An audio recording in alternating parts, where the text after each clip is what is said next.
സഗുണ ഇവാവിരരാമയസ്യ ചിത്തം നിഖില മനുജജാതി സാമ്യവാദിം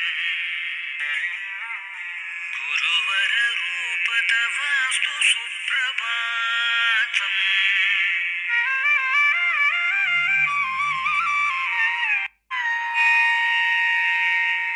അഗണിത ഗുണവേദ്യ ചിൽ സ്വരൂപ ഭവദവദർശിത മാർഗ കോമതീയ ഉചിത പദ നിവേശ ചാരുമൂർത്തേ ഗുരുവര രൂപ തവാസ്തു സുപ്രഭാതം. മുനിവര ഭവദുക്ത പുണ്യമാർഗം അനുദിനമഭ്യസത പ്രചാരകസ്യ ഹൃദയമിഹ ഭവേതപേതകേതം ഗുരുവര രൂപ തവാസ്തു സുപ്രഭാതം. സഗുണ സകല സാധ്യമീസതേത്വൽ സുരജന പൂജിത ചാരു ശില്പതത്വം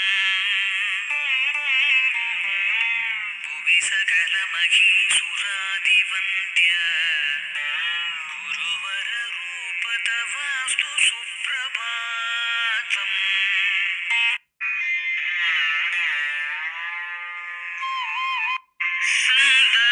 സന്താപനാസനവിദോ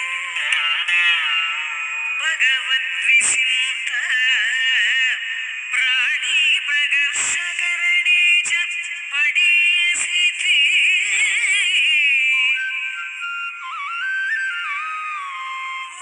ഉദ്ബോധയന്നിവ സമസ്തഗദാപഹാരിം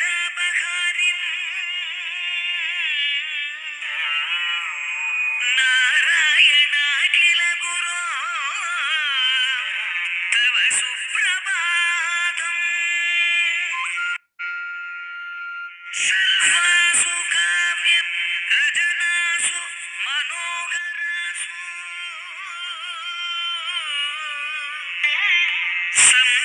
സംസേവ്യദാസ്വവിച ദേവഗണാം സുനീതാ ബാല്യേതദർപ്പിതധിക പരിവർത്തിതോ നാരായണാഖില ഗുരോ തവ സുപ്രഭാതം. പിതാ ജയതി യസ്യ മഹത്വപൂർണോ ധന്യായകേളമഹേ പുനരസ്യ ഹേരോ ഭാഗ്യോസി ഭാരത പുരാതന പുണ്യഭൂമേ നാരായണാഖില ഗുരോ ദൈവ വിചിന്തയാ ച സഹിതം ധർമ്മേന സച്ചിന്തയാ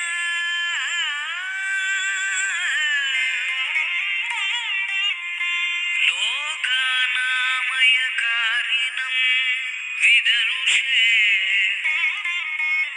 അസാസ്യ മാർഗാനുഗം ത്വമിൻ ലോകഗുരോ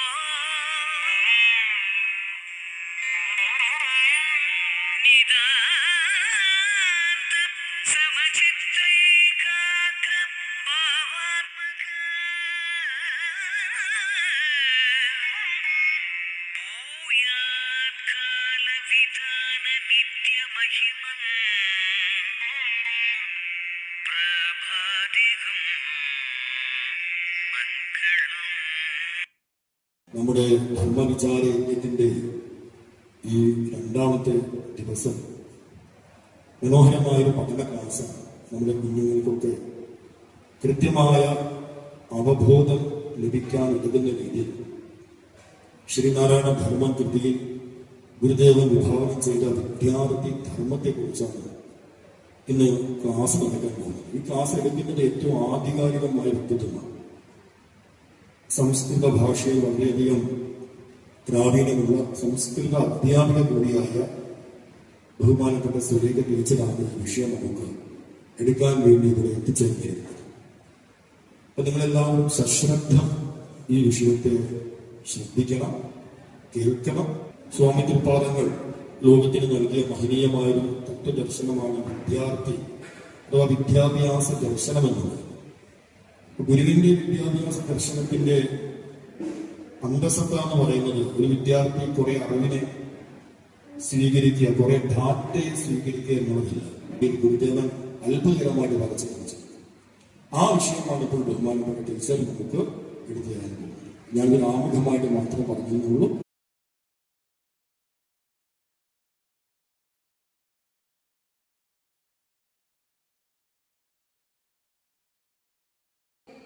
സഹോദരനയ്യപ്പൻ എന്താ പാടിയേ? ത്രികരണ ശുദ്ധി നിദർശനമായി പ്രഥിതമാം ഭവത് ചരിതം ഞങ്ങൾക്കു ശരണമാകണേ, ശരണമാകണേ, ശരണമാകണേ പരമസദ്ഗുരു. വാക്കും പ്രവൃത്തിയും മനസ്സും ഒരുപോലെ അല്ലെ ശുദ്ധമാക്കിയിട്ടുള്ള ഗുരുവാണ് നമുക്ക് പറഞ്ഞു തരുന്നത്. ശുദ്ധിയെ കുറിച്ച് പറഞ്ഞു തരുന്നത്, ശുചിത്വമാണ് ഗുരുകുലത്തിൽ നിന്ന് നേടേണ്ട ആചാരം എന്ന് പറഞ്ഞു തരികയാണ്.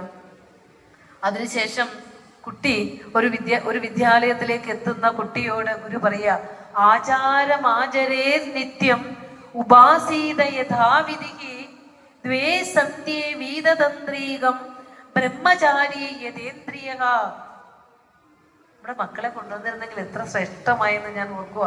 30 വർഷം വിദ്യാലയത്തിൽ കുഞ്ഞുങ്ങളെ പഠിപ്പിച്ച ഒരു അധ്യാപിക എന്ന നിലയിൽ എനിക്കറിയാം ഇന്ന് നമ്മുടെ മക്കളുടെ ഇപ്പോഴത്തെ സ്ഥിതി എന്തെന്ന്. ഒന്ന് വരാൻ തയ്യാറായിരുന്നെങ്കിൽ, ആ ചെവികളിലൂടെ ഇതൊക്കെ ഒന്ന് കടന്നു പോയിരുന്നെങ്കിൽ ഈ നാടും ആ കുടുംബവും വ്യക്തിയും സമൂഹവും ഒക്കെ നന്നായതിനെ ഓർത്തു പോവുക. പക്ഷെ ദൗർഭാഗ്യവശാൽ നമ്മുടെ മക്കളിൽ പലർക്കും ഇങ്ങോട്ടേക്ക് വരാനുള്ള വിവേകമോ വിചാരമോ ഇല്ലാണ്ടായി പോയി എന്നുള്ളത് മൊബൈൽ ഫോണിൽ എന്തിനോ ഒക്കെ വേണ്ടി തേടുന്ന നമ്മുടെ മക്കള്. ഇതൊന്നും കേൾക്കാനുള്ള ഭാഗ്യം അവർക്ക് ലഭിച്ചിട്ടില്ലല്ലോ എന്ന് ഓർക്കുമ്പോൾ ഒരു വിഷമമുണ്ട്. ആചാരമാചരേ നിത്യം ഉപാസീത യഥാവിധി ദ്വേ സന്ധ്യേ വീതതന്ത്രീകം ബ്രഹ്മചാരി യഥേന്ദ്രിയ. 3 കാര്യങ്ങൾ ഒരു ബ്രഹ്മചാരി അനുഷ്ഠിക്കേണ്ടതുണ്ട്. ബ്രഹ്മചാരി വിദ്യാർത്ഥി തന്നെയാണ്. 1 എന്താ? ഇന്ദ്രിയങ്ങളെ അടക്കുക. പാടല്ലേ? പാടാണ്, പ്രത്യേകിച്ച് അവരുടെ പ്രായം. ഇന്ദ്രിയങ്ങളെ അടക്കുക. 2 മടി മാറ്റുക. 3 2 സന്ധ്യകളിലും ഈശ്വര പ്രാർത്ഥന ചൊല്ലുക. സന്ധ്യകളിൽ ഉപാസന ചെയ്യുക. നമുക്ക് 4 സന്ധ്യയുണ്ട്. ഏതൊക്കെയാ? നമുക്ക് ആകെ ത്രിസന്ധ്യ മാത്രമേ അറിയുള്ളൂ അല്ലെ? രാവിലത്തെ സന്ധ്യക്ക് പ്രാതസന്ധ്യ എന്ന് പറയും, ഉച്ചയ്ക്കത്തെ സന്ധ്യക്ക് മധ്യാഹ്ന സന്ധ്യ എന്ന് പറയും, വൈകുന്നേരത്തെ സന്ധ്യക്ക് ത്രിസന്ധ്യ എന്ന് പറയും, രാത്രി 12 മണിക്ക് ആ സമയത്ത് എന്ത് പറയും? രാത്രി സന്ധ്യ എന്ന് പറയും. 4 സന്ധ്യകളിൽ 2 സന്ധ്യകളിൽ ഈശ്വര പ്രാർത്ഥന നിർബന്ധം. അപ്പോ കുട്ടി ആചരിക്കേണ്ട ആചാരങ്ങളിൽ 1 ഈ ഇന്ദ്രിയങ്ങളെ നിയന്ത്രിക്കണം. ഇന്ദ്രിയങ്ങളെ കുട്ടി നിയന്ത്രിക്കണം. അതായത് ഇന്ദ്രിയ വൈരാഗ്യം എന്ന ഗുരുവിന്റെ കൃതിയിൽ ഈ ഇന്ദ്രിയങ്ങളെ നിയന്ത്രിച്ച് എങ്ങനെയാണ് ജീവിക്കേണ്ടത് എന്ന് ഗുരു നമുക്ക് പറഞ്ഞു തന്നിട്ടുണ്ട്. കൃതികളൊക്കെ കുഞ്ഞുങ്ങളെ പഠിപ്പിക്കണം, ചൊല്ലിക്കണം. അതുപോലെ അതിനകത്ത് ഗുരു പറയുന്നുണ്ട്, അയ്യോ കിടന്നലയുമി പുലയർക്കു നീയൻ മെയ്യോ കൊടുത്തു വിലയായി വിലസുന്നു മേലിൽ കയ്യൊന്നു തന്നു കരയേറ്റണമെന്നെ നീ പൊയ്യിങ്കൽ നിന്നു പുതുമേനി പുണർന്നിടാനായി. പുലയർന്ന് വിളിച്ചത് ആരെയാ? ഇന്ദ്രിയങ്ങൾക്കുടെ പേരാണ്, പര്യായമാണ് പുലയർ. ഇന്ദ്രിയങ്ങൾ ഇങ്ങനെ കണ്ണൊരു കാഴ്ച കൊണ്ടെന്ന് തരും, അത് ഞാൻ വിഷമിപ്പിക്കും അല്ലേ? എന്റെ കണ്ണിന് വല്ല തെണ്ണുണ്ടോ ഈ കാഴ്ച കൊണ്ടെന്ന് തന്നാ? അത് കാഴ്ച കൊണ്ടെന്ന് തന്നിട്ട് സന്തോഷമായിട്ട് ഇരിക്കും. എൻ്റെ ചെവി കേൾക്കാത്ത പലതും കേട്ട് ദുഃഖം ഞാൻ അനുഭവിക്കും. എൻ്റെ ത്വക്ക് വേണ്ടാത്ത സ്പർശങ്ങളെ തേടി പോകുമ്പോൾ അതെനിക്ക് ദുഃഖമായി തന്നെ പരിണമിക്കും. എൻ്റെ നാവ് വേണ്ടാത്ത രസങ്ങൾ തേടി പോകുമ്പോൾ അതെന്നെ ദുഃഖിക്കും. എൻ്റെ മൂക്ക് വേണ്ടാത്ത ഗന്ധങ്ങൾ തേടി പോകുമ്പോൾ അതെനിക്ക് ദുഃഖം മാത്രമേ തരുന്നുള്ളൂ. അപ്പോ ഇങ്ങനെ 5 ഇന്ദ്രിയങ്ങളും പല വഴിക്ക് പോയി ഓരോരോ വിഷയജ്ഞാനങ്ങൾ എടുത്തുകൊണ്ടുവന്ന് ആത്മസ്വരൂപത്തെ കൂടുതൽ ഇരുട്ടാർന്നതായി മാറുമ്പോൾ ഒരു ബ്രഹ്മചാരിയുടെ ബ്രഹ്മചര്യ വ്രതത്തിന് ഭംഗം സംഭവിക്കുന്നു. അതുകൊണ്ട് നല്ല ലക്ഷ്മണരേഖ തന്നെ വരക്കണം ഈ കാലഘട്ടത്തിലെ വിദ്യാർത്ഥികൾ. പലതും കാട്ടി നമ്മുടെ മക്കളെ വിളിക്കും. നോ എന്ന് പറയുന്നതിന് ശക്തി കുറഞ്ഞു പോയാൽ ഒരുപക്ഷെ അവർ വീണുപോകും. അതുകൊണ്ട് ഇന്ദ്രിയങ്ങളെ ജയിക്കണമെങ്കിൽ അടുത്തപടി നല്ല ഈശ്വര പ്രാർത്ഥന വേണം. അല്ലെ? ഗുരുനാഥൻ തുണ ചെയ്യുക സന്തതം, തിരുനാമങ്ങൾ നാവിന്മേലെപ്പോഴും, പിരിയാതെ ഇരിക്കണം നമ്മുടെ നരജന്മം സഫലമാക്കിടുവാൻ. എല്ലാ ഗുരുക്കന്മാരും നമ്മളോട് പറഞ്ഞു തന്ന ഇത് തന്നെയാണ്. കലിയുഗത്തിൽ നാമസങ്കീർത്തനമാണ് മനുഷ്യ മനസ്സുകളെ ശുദ്ധീകരിക്കുന്നത്. കലൗ നാമസങ്കീർത്തനം. അപ്പൊ ഗുരുനാഥൻ തുണ ചെയ്യണേ ഭഗവാനെ, നാമങ്ങൾ എൻ്റെ നാവിൽ നിന്ന് വിട്ടുപോകാതിരിക്കണേ. ഒരു എവിടെ ഇത് നമുക്ക് പറഞ്ഞു തന്നെ? ഒരു പീഡയെറുമ്പിനും വരുത്തരുതെന്നുള്ള അനുകമ്പയും സദാ കരുണാകരം നൽകുള്ളിൽ നിൻ തിരുമെയ് വിട്ടകലാത ചിന്തയും. എന്റെ മനസ്സ് ക്രൂരമായി പോകും ഭഗവാനെ. ഒരു കുഞ്ഞുറുമ്പിനെ പോലും ദ്രോഹിക്കാതിരിക്കാനുള്ള അത്ര തരത്തിൽ എൻ്റെ മനസ്സ്, എൻ്റെ ഹൃദയം ആർദ്രമാകണമെങ്കിൽ കരുണാകര കാരുണ്യസിദ്ധമായ ഭഗവാനെ, നിന്റെ ചിന്ത എന്നിൽ നിന്ന് വിട്ടുപോകാതിരിക്കണമെന്ന് ഗുരു നമ്മെ പഠിപ്പിച്ചു തന്നു. അതുപോലെ തന്നെ പറയാണ്, നാവിന്നു നിന്റെ തിരുനാമമെടുത്തുരച്ചു മേവുന്നതിന്നെളുതിലൊന്നരുളിടണേ നീ. ഏതിലെഴുതിയേക്കണമെന്ന് പറയാമോ? ജീവൻ വിടുമ്പോൾ അതിൽ നിന്നു തെളിഞ്ഞിടും പിൻ നാവിന്നു ഭൂഷണം ഇതെന്നി നമുക്കു വേണ്ട. നമ്മുടെ നാവിന് അലങ്കാരമായിരിക്കുന്നത് മാംസാഹാരമോ അല്ലെങ്കിൽ പരദൂഷണമോ ഒന്നുമല്ല. പിന്നെ എന്താ? നാമജപങ്ങളാണ്. ഈ ജീവൻ വിട്ട്, ഈ ശരീരത്തിൽ വിട്ട് ഈ ജീവൻ പോകുമ്പോൾ എൻ്റെ ജീവിത സാർത്ഥത്തിന് വേണ്ടി എനിക്ക് 2 നാമജപങ്ങൾ മാത്രമേ അന്തിമ സമയത്ത് കൂട്ടായിരിക്കുകയുള്ളൂ. ഓരോ മനുഷ്യരിങ്ങനെ ഓടുമ്പോൾ 4 വരി നാമം പോലും ചൊല്ലാൻ പഠിച്ചിട്ടില്ല. 4 വരി നാമം പോലും. എത്ര സങ്കടകരമായിരിക്കും എന്നറിയോ? നമ്മുടെ ജീവിതത്തിലെ യാതൊരു പരാശ്രയമില്ലാതെ ഒന്ന് തിരിഞ്ഞു പോലും കിടക്കാൻ പറ്റാത്തൊരു സാഹചര്യം നമ്മുടെ ജീവിതത്തിൽ വന്നു ചേരുമ്പോൾ നമ്മുടെ ഉള്ളിൽ തന്നെ ഇരുന്ന് പ്രകാശിക്കുന്ന ആത്മാംശത്തെ ഒന്ന് വിളിക്കാൻ പോകാൻ 2 നാമം പോലും പഠിച്ചിട്ടില്ലെങ്കിൽ ഒന്ന് ആലോചിച്ച് നോക്കൂ. അതുകൊണ്ടാണ് ഗുരു പറഞ്ഞത്, ജനമൃതി രോഗമറുപ്പതിന്നു സഞ്ജീവനി പരമേശ്വര നാമമെന്നില്ല. ഈ നരകക്കടലിൽ നിന്നൊന്ന് രക്ഷപ്പെടാൻ, ഈ ജനിമരണങ്ങളിൽ നിന്നൊന്ന് രക്ഷപ്പെടാൻ ഉള്ള ഒരേ ഒരു താരക മന്ത്രം, സഞ്ജീവൻ ഔഷധം നാമജപങ്ങൾ മാത്രമാണെന്ന് ഗുരു എത്ര ശ്രേഷ്ഠമായി നമുക്ക് പറഞ്ഞു തന്നു. ഒരു വിദ്യാർത്ഥിക്ക് ഏറ്റവും ശ്രേഷ്ഠമായി മാറേണ്ടത് എന്തായിരിക്കണം? നാമജപങ്ങൾ. അതിന് നമ്മൾ സന്ധ്യക്ക് ദീപം തെളിച്ചിട്ട് നമ്മൾ നാമം ചെല്ലണം, ജപിച്ചുകൊണ്ടേ നടക്കണം. ഇത് അവരുടെ ചെവിയിലേക്ക് കേട്ട് കേട്ട് കേട്ട് ചെവിത്തഴമ്പായിക്കൊണ്ട് ആ കുഞ്ഞുങ്ങളെ തന്നെ അത് ചൊല്ലിക്കോളും. ഈ വിത്തിട്ട് കൊടുക്കുക, വിത്ത് പതുക്കെ പതുക്കെ മുളച്ചോളും. മനസ്സിലാകുന്നുണ്ടോ? നമ്മൾ സന്ധ്യയ്ക്ക് വിളക്ക് വെച്ചിട്ട് ടിവിയുടെ മുമ്പില് സീരിയലുകളിലെ ദുഃഖം കണ്ട് നമ്മുടെ ദുഃഖം പോരാതെ ബാക്കി ദുഃഖവും കൊണ്ട് കരഞ്ഞിരിക്കുകയാണെങ്കിൽ നമ്മുടെ മക്കളും ആ വഴിക്ക് തന്നെയായിരിക്കും പോവുക. അമ്മ എന്ത് ഉപദേശിച്ചാലും, അച്ഛൻ എന്ത് ഉപദേശിച്ചാലും അവർ കേൾക്കില്ല. അച്ഛൻ എന്ത് ചെയ്യുന്നുവോ, അമ്മ എന്ത് ചെയ്യുന്നുവോ അവരത് കേൾക്കും. ഇന്നലെയും ഒരു സാറിനോട് സംസാരിച്ചപ്പോഴേ ഞാനിങ്ങനെ ആലോചിച്ച് നോക്കുന്നു ടീച്ചറെ, എൻ്റെ കുടുംബത്തിൽ നോക്കുമ്പോൾ എൻ്റെ അച്ഛനും അമ്മയ്ക്കൊന്നും അത്രയ്ക്ക് ഭക്തി ഉണ്ടായില്ല. പക്ഷെ എൻ്റെ അമ്മൂമ്മ ഞാൻ കണ്ടിട്ടുണ്ട്, സാറ് നല്ല ഭക്തനാ. എൻ്റെ അമ്മൂമ്മ ഞാൻ കണ്ടിട്ടുണ്ട് എന്നും പ്രാർത്ഥിക്കും, എന്നും ചതയപ്രാർത്ഥന ചെയ്യും, എന്നും ക്ഷേത്രത്തിൽ പോകും, എന്നും ഗുരുവിന്റെ ഫോട്ടോ വെച്ച് വിളക്ക് കത്തിച്ച് കുളിച്ചിട്ടേ അമ്മ അടുക്കള കയറുള്ളൂ. അമ്മൂമ്മ ആ സംസ്കാരം കുഞ്ഞിന്റെ കുഞ്ഞിലൂടെ കിട്ടിയില്ലേ? അപ്പൊ നമ്മൾ ചെയ്യുന്ന സംസ്കാരം പാഴല്ലത്.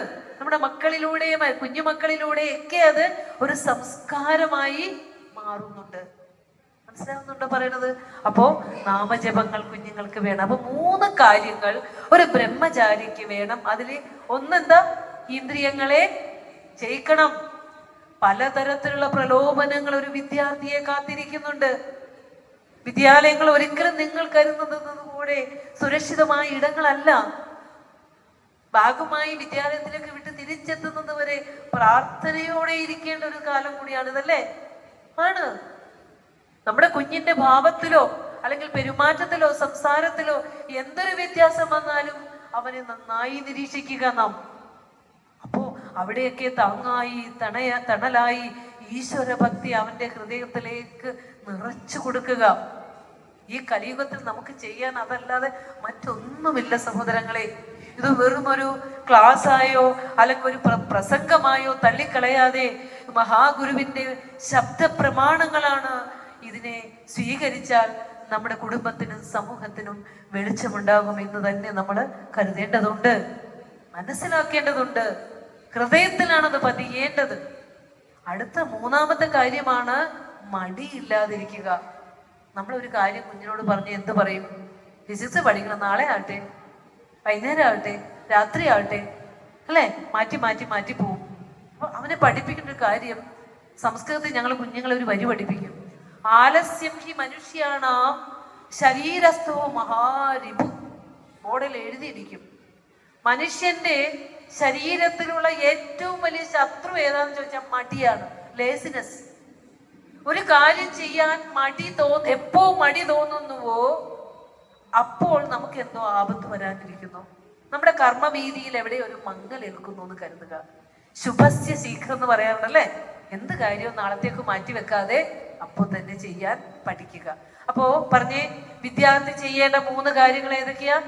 ഇന്ദ്രിയങ്ങളെ നിയന്ത്രിക്കുക, പ്രാർത്ഥന ചൊല്ലുക, മടി മാറ്റുക, അല്ലെ? അടുത്തത് പറയണം, നമ്മുടെ തീർച്ചയായും നമ്മുടെ മക്കളെ പഠിപ്പിക്കേണ്ട, പറഞ്ഞു കൊടുക്കേണ്ട ഒരു പാഠമാണ്. നമ്മൾ പലപ്പോഴും നമ്മുടെ മക്കള് ചെയ്യുന്ന കാര്യങ്ങൾ സൂക്ഷ്മതയോടെ ശ്രദ്ധിക്കാറില്ല. ഒരാള് വീട്ടിലേക്ക് കടന്നു വരുമ്പോ നമ്മുടെ വീട്ടിലെ ഒരു കസേരയിൽ ഇരിക്കുന്ന കുഞ്ഞ് ഒന്ന് എഴുന്നേക്കുന്നുണ്ടോ എന്ന് നമ്മളൊന്ന് ശ്രദ്ധിക്കുക. ഇന്നത്തെ കുഞ്ഞുങ്ങൾ എഴുന്നേക്കുവോ? അവന്റെ കയ്യിരിക്കുന്ന മൊബൈലിൽ നിന്ന് കണ്ണെങ്കിലും ഒന്ന് എടുക്കുവോ? അമ്മ അതെ ആരോ വന്നിരിക്കുന്നു, അല്ലെങ്കിൽ ഇവിടെ ആരും ഇല്ലാന്ന് പറയും. അത്രയല്ലേ പറയുള്ളൂ. അതിനപ്പുറം ഒന്ന് എഴുന്നേറ്റ് നിൽക്കുക, ഒന്ന് ഇരിക്കുക, എന്താണ് ആവശ്യം എന്നൊന്ന് ചോദിക്കാനുള്ള സാമാന്യ മര്യാദ പോലും നമ്മുടെ കുഞ്ഞുങ്ങൾക്ക് ഇന്നത്തെ കാലഘട്ടത്തിൽ ഇല്ല. അപ്പൊ ഗുരു പറയാണ്, ഗുരുകുലത്തിൽ ശ്രദ്ധിക്കണേ, ഗുരുകുലത്തിൽ പഠനം ആരംഭിക്കുന്നതിന് മുമ്പും പഠനം കഴിഞ്ഞ് ഗുരു തിരിച്ചു പോകുന്ന സന്ദർഭത്തിലും ശിഷ്യൻ ഭക്തിയോടെ എഴുന്നേറ്റ് നിന്ന് ഗുരുവിനെ അഭിവാദനം ചെയ്യണം, നമസ്കരിക്കണം. മനസ്സിലായോ? വരുമ്പോഴും പോകുമ്പോഴും. നമ്മൾ ക്ലാസ്സിലേക്ക് കയറുമ്പോൾ ചിത്രം ഞാൻ വരച്ച് കാണിക്കട്ടെ. നിങ്ങളെയൊക്കെ പോലെയുള്ളവരുടെ മക്കളെയാണ് ഞങ്ങൾ പഠിപ്പിച്ച് വിട്ടിരിക്കുന്നത്. അതിൽ ഈ എഴുന്നേക്കുന്ന കുഞ്ഞുങ്ങളെ നോക്കുമ്പോൾ നല്ല അമ്മമാരുടെ മക്കളായിരിക്കും. ഇതുപോലെയൊക്കെ വന്നിരുന്ന് ക്ലാസ് ഒക്കെ കേട്ട് വളർത്തിയെടുത്ത അമ്മമാരുടെ മക്കളായിരിക്കും. നമ്മൾ ചെല്ലുമ്പോൾ തന്നെ ഒരു 50 പേരുള്ള ക്ലാസ് ആണെങ്കിൽ ഒരു 10 പേര് ആദ്യം തന്നെ അവർക്ക് അവിടെ ഇരിക്കാൻ പറ്റില്ല. പെട്ടെന്ന് എഴുന്നേറ്റ് നമസ്തേ അല്ലെങ്കിൽ ഗുഡ് മോർണിംഗ് പറയും. ബാക്കി ഒരു വിഭാഗം നമ്മളൊന്ന് നോക്കിയാൽ ഞാൻ ഒരിക്കലും കുഞ്ഞുങ്ങളെ എഴുന്നേൽപ്പിച്ച് നമസ്കാരം പറയിപ്പിക്കാതെ എൻ്റെ ക്ലാസ് തുടങ്ങാറില്ല. അത് എന്നെ ആദരിക്കണം എന്നതല്ല അതിൻ്റെ പിന്നിലുള്ള സൈക്കോളജി. അധ്യാപകരെ അല്ലെങ്കിൽ മുതിർന്നവരെ ആദരിക്കാനുള്ള ശീലം കുഞ്ഞുങ്ങളിലേക്ക് കൊടുക്കണം എന്നുള്ളത് കൊണ്ട് തന്നെയാണ്. ഒരു എഴുന്നേക്കാത്ത ഒരു വിഭാഗത്തിനോട് നോക്കുമ്പോൾ ഒന്ന് കരുതി ഒന്ന് എഴുന്നേക്കും, മനസ്സില്ല മനസ്സോടെ. മറ്റൊരു വിഭാഗത്തിനെ നോക്കിയാലും എഴുന്നേക്കില്ല. അവരോട് എഴുന്നേക്കൂ എന്ന് പറയേണ്ടി വരും. മനസ്സിലാവുന്നുണ്ടോ? അപ്പൊ നമ്മൾ നമ്മുടെ മക്കളോട് പറഞ്ഞു കൊടുക്കണം, മക്കളെ, മുതിർന്നവരെ ആദരിക്കാനും ബഹുമാനിക്കാനും നമ്മൾ പഠിക്കണമെന്ന്. ഒരു ഗുരോരനുഗ്രഹേണൈവ പുമാൻ പൂർണ്ണം പ്രപദ്യത എന്ന് പറയും. ഗുരുവിന്റെ അനുഗ്രഹം കൊണ്ട് മാത്രമാണ് ഒരു വിദ്യാർത്ഥി പൂർണ്ണനാകുന്നത്. ഒരു വിദ്യാർത്ഥി തൻ്റെ മാതാവിനെ അല്ലെങ്കിൽ തൻ്റെ പിതാവിനെ അല്ലെങ്കിൽ ഒരു ഗുരുവിനെ പാദ നമസ്കാരം ചെയ്യുമ്പോൾ അങ്ങയുടെ വഴിയെ ഞാൻ പിന്തുടരുന്നു എന്നൊരു ഉറപ്പ് കൊടുക്കുകയും എൻ്റെ അച്ഛൻ കഴിച്ച അച്ഛൻ്റെ വീര്യമാണ് ഞാൻ, എൻ്റെ അമ്മ കഴിച്ച ആഹാരം അമ്മയുടെ ചിന്ത തന്നെയാണ് ഞാൻ, എൻ്റെ ഇരുട്ടിനെ, എന്നിലുള്ള ഇരുട്ടിനെ മാറ്റിക്കളഞ്ഞ എനിക്ക് വിദ്യ പകർന്നു തന്ന ഗുരു തന്നെയാണ് ഞാൻ എന്ന് ആ ഗുരുവിന്റെ വഴിയെ, എൻ്റെ അച്ഛൻ്റെ വഴിയെ, എൻ്റെ അമ്മയുടെ വഴി, അതാണ് എൻ്റെ വഴി എന്ന് തിരിച്ചറിയുന്ന ഒരു വിദ്യാർത്ഥി ആ പാദങ്ങളിൽ ഒന്ന് തൊടുമ്പോൾ ആ കുഞ്ഞിന്റെ അഹന്ത, ആ കുഞ്ഞിന്റെ മമത ആ പാദങ്ങളിൽ ഒഴിച്ചു കളയുക.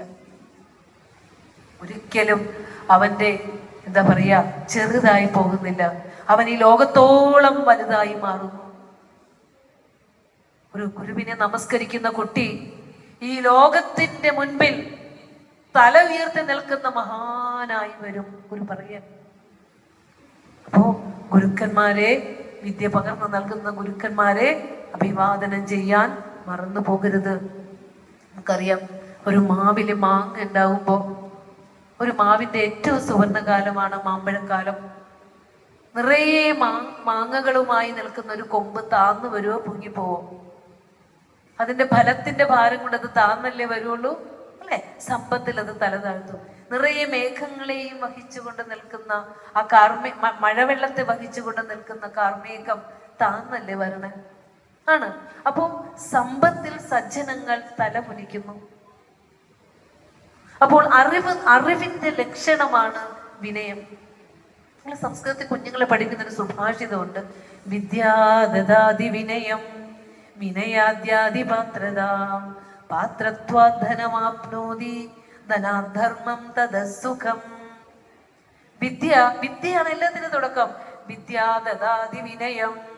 വിദ്യ ഒരു കുഞ്ഞിനെ അഹങ്കരിപ്പിക്കുകയാണ് ചെയ്യണത്. കൂടുതൽ കൂടുതൽ വിനയം കൊടുക്കും. ആ വിനയം അവനെ എല്ലാ തരത്തിലുള്ള സ്ഥാനമാനങ്ങളിലും അവനെ കൊണ്ടെത്തിക്കും. ആ വിനയം നമ്മൾ ഒരു ക്ലാസ്സിൽ ഒരു കുട്ടിക്ക് ഒരു ക്ലാസ് ലീഡറെ തിരഞ്ഞെടുക്കണം. നമ്മുടെ കണ്ണിൽ ആദ്യം എത്തുക എല്ലാ തരത്തിലും നന്മയുള്ള ഒരു കുട്ടിയിലായിരിക്കും ചെന്നെത്തുക, അല്ലെ? അങ്ങനെ നമ്മൾ കണ്ടെത്തുന്ന കുട്ടി തീർച്ചയായും ഈ വിനയമുള്ള കുട്ടിയായിരിക്കും, അല്ലെ? അച്ചടക്കമുള്ള കുട്ടിയായിരിക്കും. അപ്പൊ വിദ്യ വിനയം തരുന്നു. വിനയം എല്ലാ തരത്തിലുള്ള യോഗ്യതകളും തരുന്നു. ആ യോഗ്യത നമ്മളെ എല്ലാ തരത്തിലുള്ള സ്ഥാനമാനങ്ങളിലേക്കും കൊണ്ടുപോകുന്നു. തദസുഖം, അത് നമുക്ക് സുഖം തരുന്നു. അപ്പൊ എല്ലാത്തിന്റെയും അടിത്തറ വിദ്യയാണ്. ആ വിദ്യയിലൂടെ ഒരു മനുഷ്യൻ നേടേണ്ടത് എന്താ? വിനയമാണ്, അല്ലെ? അതുകൊണ്ട് ശങ്കരാചാര്യ സ്വാമികൾ പറയുന്നുണ്ട്, ശരീരം സ്വരൂപം തഥാവാകളത്രം യശശ്ചാരുചിത്രം ധനം മേരുതുല്യം ഗുരോരംഗ്രിപത്മേ മനശ്ചേന്നലഗ്നം തദക്കിം തദക്കിം തദക്കിം തദക്കിം തദക്കിം തദക്കിം തദക്കിം തദക്കിം. എന്താ അർത്ഥം? എന്താ?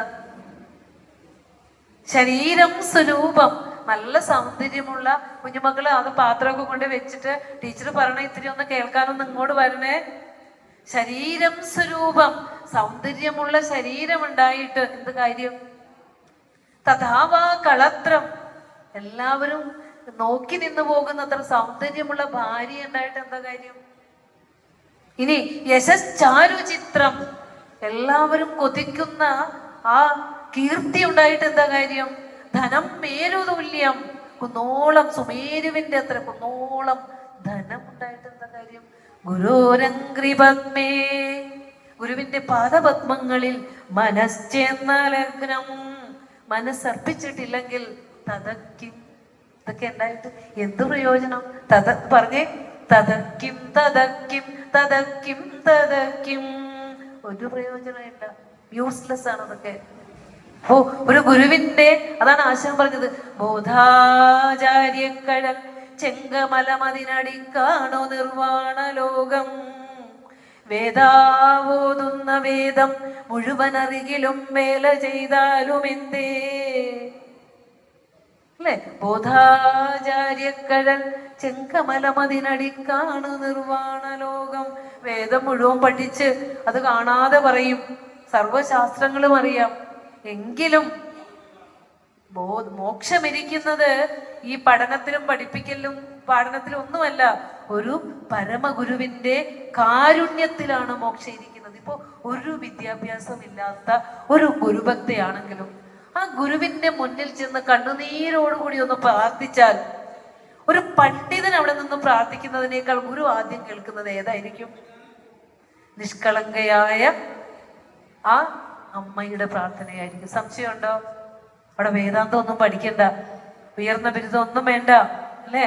കൊണ്ടുപോയി ആ ഒരു നമ്മുടെ കയ്യിൽ എന്താണോ ഉള്ളത് അത് സമർപ്പിച്ചിട്ട് കൈ തൊഴുത് കണ്ണുനീരോടുകൂടി ആ ഗുരുവിന്റെ തിരുസന്നിധിയിൽ നമ്മളൊന്ന് നിൽക്കുമ്പോൾ ആ ഭഗവാന്റെ കാരുണ്യം വരും, നമ്മളിലേക്ക് ചൊരിയും. അപ്പൊ അതുകൊണ്ട് ആ ഗുരുവിന്റെ കാരുണ്യം ഉണ്ടെങ്കിൽ മാത്രമേ നമുക്ക് ഗുരുവിന്റെ ദർശനത്തിലേക്ക് അടുക്കാനും ആ മോക്ഷത്തിലേക്ക് വരാനും ഒക്കെ സാധ്യമാകുകയുള്ളൂ. ഉപനിഷത്ത് കാലം മുതൽ തന്നെ അറിയാം, ഉദ്ദാലകപുത്രനായ ശ്വേതകേതു, ഞങ്ങളൊക്കെ എപ്പോഴും ഉപനിഷത്ത് പഠിപ്പിക്കുമ്പോഴും ക്ലാസ്സുകൾ എടുക്കുമ്പോഴൊക്കെ നമ്മുടെ ഗുരുക്കന്മാരൊക്കെ എപ്പോഴും നമുക്ക് പറഞ്ഞു തരാറുള്ള ഒരു പാഠമാണ് സാമവേദീയമായ ചാന്തോക്യോപനിഷത്തിലെ 6-ാം അധ്യായത്തിൽ ഉദ്ദാലക മഹർഷി തന്റെ പുത്രനായ ശ്വേതകേതുവിന് കൊടുക്കുന്ന ഉപദേശം. എൻ്റെ മക്കൾക്കൊക്കെ പറഞ്ഞു കൊടുക്കാറുള്ളതാ, കുട്ടികൾക്കൊക്കെ. അതായത് 12 വയസ്സിലാണ് ഗുരുകുല വിദ്യാഭ്യാസത്തിന് അയക്കുന്നത്. 12 വയസ്സിൽ 12 വർഷം കൂടി പഠിച്ച് 24-ാമത്തെ വയസ്സിൽ വിദ്യാഭ്യാസം കഴിഞ്ഞ് ശ്വേതകേതു തിരിച്ചെത്തുമ്പോൾ അകലെ നിന്നേ മകൻ വരണത് കാണുമ്പോൾ അച്ഛൻ ഒരു പന്തികേട് തോന്നി. നമ്മുടെ ഉന്നത വിദ്യാഭ്യാസമുള്ള മക്കളൊക്കെ അങ്ങനെ വരണേ, അല്ലെ? വന്നപ്പോ തോന്നി, ഇവൻ പഠിക്കേണ്ടത് പഠിച്ചിട്ടില്ലല്ലോ, അഹങ്കാരിയെ പോലെ തോന്നുന്നല്ലോ മുഖം കണ്ടിട്ട്. അപ്പൊ പെട്ടെന്ന് അച്ഛൻ ചോദിക്കുകയാണ്, മകനെ നീ എല്ലാം പഠിച്ചു? സർവശാസ്ത്രങ്ങളും പഠിച്ചു പിതാവേ. ഗുരു അപ്പൊ പറയാണ്, നീ എന്തിനെ അറിഞ്ഞാലാണോ ഏനാശ്രുതം ശ്രുതം ഭവതി ഏന അമതം മതം ഭവതി ഏന അവിജ്ഞാതം വിജ്ഞാതം ഭവതി. ചോദിക്കുക, ഏത് കേട്ടാലാണോ, ഏതൊന്നിനെ കേട്ടാലാണോ എല്ലാതും കേട്ടതായി ഭവിക്കുന്നത്, യാതൊന്നിനെ അറിഞ്ഞാലാണോ എല്ലാം അറിഞ്ഞതായി ഭവിക്കുന്നത്, യാതൊന്നിനെ ചിന്തിച്ചാലാണോ എല്ലാം ചിന്തിച്ചതായി ഭവിക്കുന്നത്, ആ ഏകതയെ, ആ ഒന്നിനെ നീ ചോദിച്ചോ മകനെ? നിനക്ക് ഗുരു പറഞ്ഞു തന്നുവോ മകനെ? അപ്പോൾ കുഞ്ഞ് വല്ലാതെ ആകാംക്ഷയായി. ഇല്ല, അത്തരത്തിലുള്ള ഒന്നും ഗുരു പറഞ്ഞു തന്നിട്ടില്ല. ഒന്നിനെ അറിഞ്ഞ എല്ലാത്തിനും അറിയാവുന്ന ടെക്നിക്ക് ശ്രീനാരായണ ഗുരുദേവൻ നമുക്ക് പറഞ്ഞു തന്നിരിക്കുന്നത് ഒന്നിനെ അറിഞ്ഞാൽ എല്ലാത്തിനെയും അറിയുന്ന ഏകതയാണ്, ടെക്നിക്കാണ്. അപ്പൊ എന്നിട്ട് അച്ഛനോട് തന്നെ എനിക്ക് പിതാവ് ഉപദേശം തരണം എന്ന് പറയുമ്പോൾ പറഞ്ഞു കൊടുക്കുക, മോനെ ഇതൊരു മണ്ണിന്റെ കട്ടയാണ്, ഈ മൺകട്ട കൊണ്ട് നമുക്ക് അനേകം ഉപകരണങ്ങൾ ഉണ്ടാക്കാം, കൂജ ഉണ്ടാക്കാം, കുടുക്ക ഉണ്ടാക്കാം, ചട്ടി ഉണ്ടാക്കാം, കല ഉണ്ടാക്കാം. പക്ഷേ അതിൻ്റെയൊക്കെ പേരും മാറും, രൂപവും മാറും. പക്ഷെ അതിലൊക്കെ നിറഞ്ഞിരിക്കുന്ന എന്തുമാത്രാണ്? മണ്ണ് മാത്രം. അകവും പുറവും എന്തുമാത്രം നിറഞ്ഞിരിക്കുന്നത്? മണ്ണ് മാത്രം. പേര് ചിലപ്പോൾ കുടവെന്നായിരിക്കാം, ചിലപ്പോൾ കൂജയെന്നായിരിക്കാം. പക്ഷേ അതിന്റെ അടിസ്ഥാന സത്ത മാറുന്നുണ്ടോ? അപ്പൊ മണ്ണിനെ അറിഞ്ഞാൽ അതുകൊണ്ടുണ്ടാക്കിയ എല്ലാ പാത്രങ്ങളുടെയും അകവും പുറവും നിറഞ്ഞിരിക്കുന്നത് മണ്ണല്ലാതെ മറ്റൊന്നുമില്ല. അതുകൊണ്ട് കുഞ്ഞെ, ആ ഏകാത്മകതയെ, ആ ഈശ്വര സത്തയെ, അണുമുതൽ അണ്ടകടാഹം വരെയുള്ള സമസ്തതിനെയും സൃഷ്ടിച്ച് നിലനിർത്തി തന്നിലേക്ക് ചേർക്കുന്ന ആ ഏകാത്മകതയെ അറിഞ്ഞാൽ ആ ഒന്നിനെ അറിഞ്ഞാൽ എല്ലാതും ആ ഒന്നിൻ്റെ ഭാവപ്രകടനങ്ങൾ മാത്രമാണെന്ന് മനസ്സിലാക്കാൻ പറ്റും. എത്ര ഗ്രേറ്റ് ആയിട്ടുള്ള അറിവാണ്, എത്ര ശ്രേഷ്ഠമായ അറിവാണ്.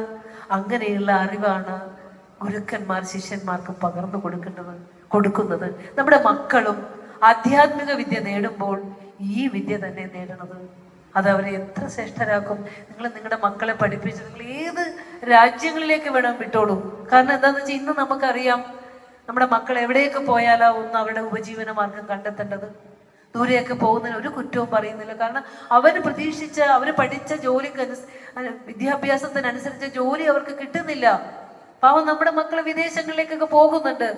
എവിടെ നിങ്ങൾ നിങ്ങളുടെ മക്കളെ പറഞ്ഞു വിടുമ്പോഴും എൻ്റെ അച്ഛനെ, എൻ്റെ അമ്മയെ, എൻ്റെ ഗുരുവിനെ, എൻ്റെ നാടിനെ അത് ഹൃദയത്തിൽ ഒരു വികാരമായി ഉണ്ടാകണമെങ്കിൽ, ഒരു നല്ല മനുഷ്യനായി ചെല്ലുന്നിടത്തൊക്കെ പ്രകാശം പരത്തണമെങ്കിൽ ഈ ഗുരുവിനെ പഠിപ്പിച്ചിട്ട് വിടൂ.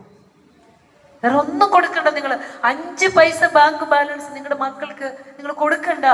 പക്ഷെ നിങ്ങൾ ഈ ശ്രേഷ്ഠമായ അറിവിനെ, ഈ ശ്രേഷ്ഠമായതിനെ നിങ്ങളുടെ മക്കൾക്ക് പരിചയപ്പെടുത്തി കൊടുത്തേ പറ്റൂ.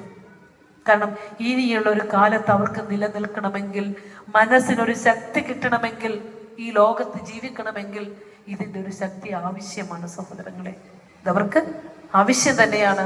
അപ്പോൾ അതുകൊണ്ടാണ് ഇപ്പൊ സ്വാമിജി പറഞ്ഞ പോലെ ആത്മീയതയിൽ അധിഷ്ഠിതമായ ഭൗതിക വിദ്യ, സത്യമാം അറിവാർന്നുള്ള ശുദ്ധരൂപന്റെ സത്പദം തൊഴായികിൽ വിദ്യ കൊണ്ട് എന്തിങ്ങുളവാകും പ്രയോജനം. ഒരു തിരുക്കുറള് മലയാളത്തിലേക്ക് തർജ്ജമ ചെയ്തപ്പോൾ ചോദിച്ചിരിക്കുക, എല്ലാം നിങ്ങൾ പഠിപ്പിച്ചോ, പക്ഷെ ആ സത്യമായ അറിവ് കുഞ്ഞുങ്ങളെ പഠിപ്പിച്ചില്ലെങ്കിൽ അവർ എന്ത് വിദ്യ നേടിയിട്ടും എന്താണ് പ്രയോജനം? എന്നാലോചിച്ച് നോക്കൂ. നമ്മള് ഈ ഗുരുവിനെ പ്രാർത്ഥിക്കാനും അറിയാനുമൊക്കെ ഭാഗ്യം സിദ്ധിച്ച ആളുകൾ വരെ SNDP കഴിഞ്ഞ ദിവസം ഒരാളുടെ വല്ലാത്തൊരു സങ്കടം കേട്ടു. ടീച്ചറെ, ഞങ്ങളൊരു കുറച്ച് സ്ഥലം വാങ്ങി, ഞങ്ങൾക്കിവിടെ ഒരു ഗുരുമണ്ഡപം പണിയണം, ഒരു പ്രാർത്ഥനാലയം പണിയണം. പക്ഷെ നമ്മുടെ ഇടയിലുള്ള ഒരാൾ തന്നെയാണ് ടീച്ചറെ അതിനെതിരെ തർക്കിച്ചു കൊണ്ടിരിക്കുന്ന, കേസ് കൊടുത്തുകൊണ്ടിരിക്കുക. ആലോചിച്ച് നോക്കൂ.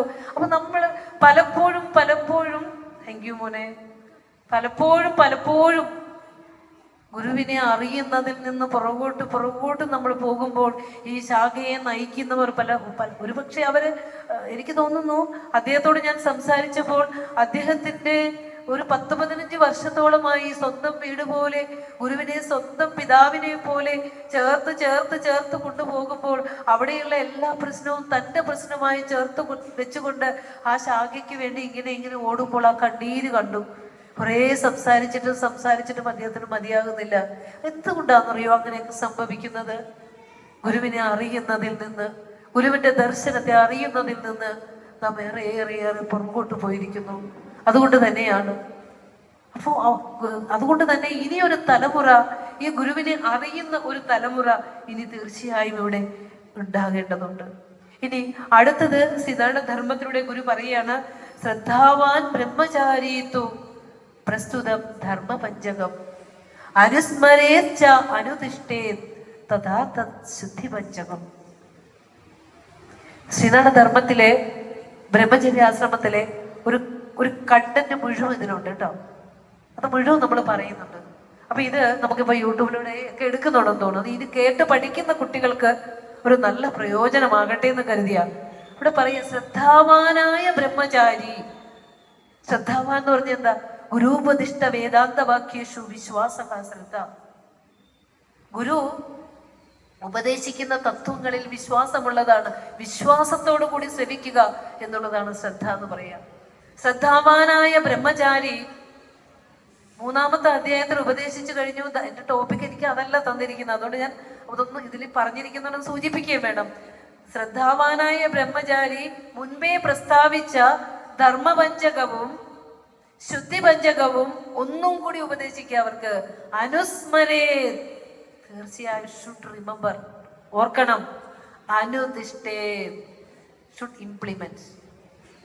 അവർ വെറുതെ കേട്ടാ പോരാ, പ്രവൃത്തിയിൽ കൊണ്ടുവരണം.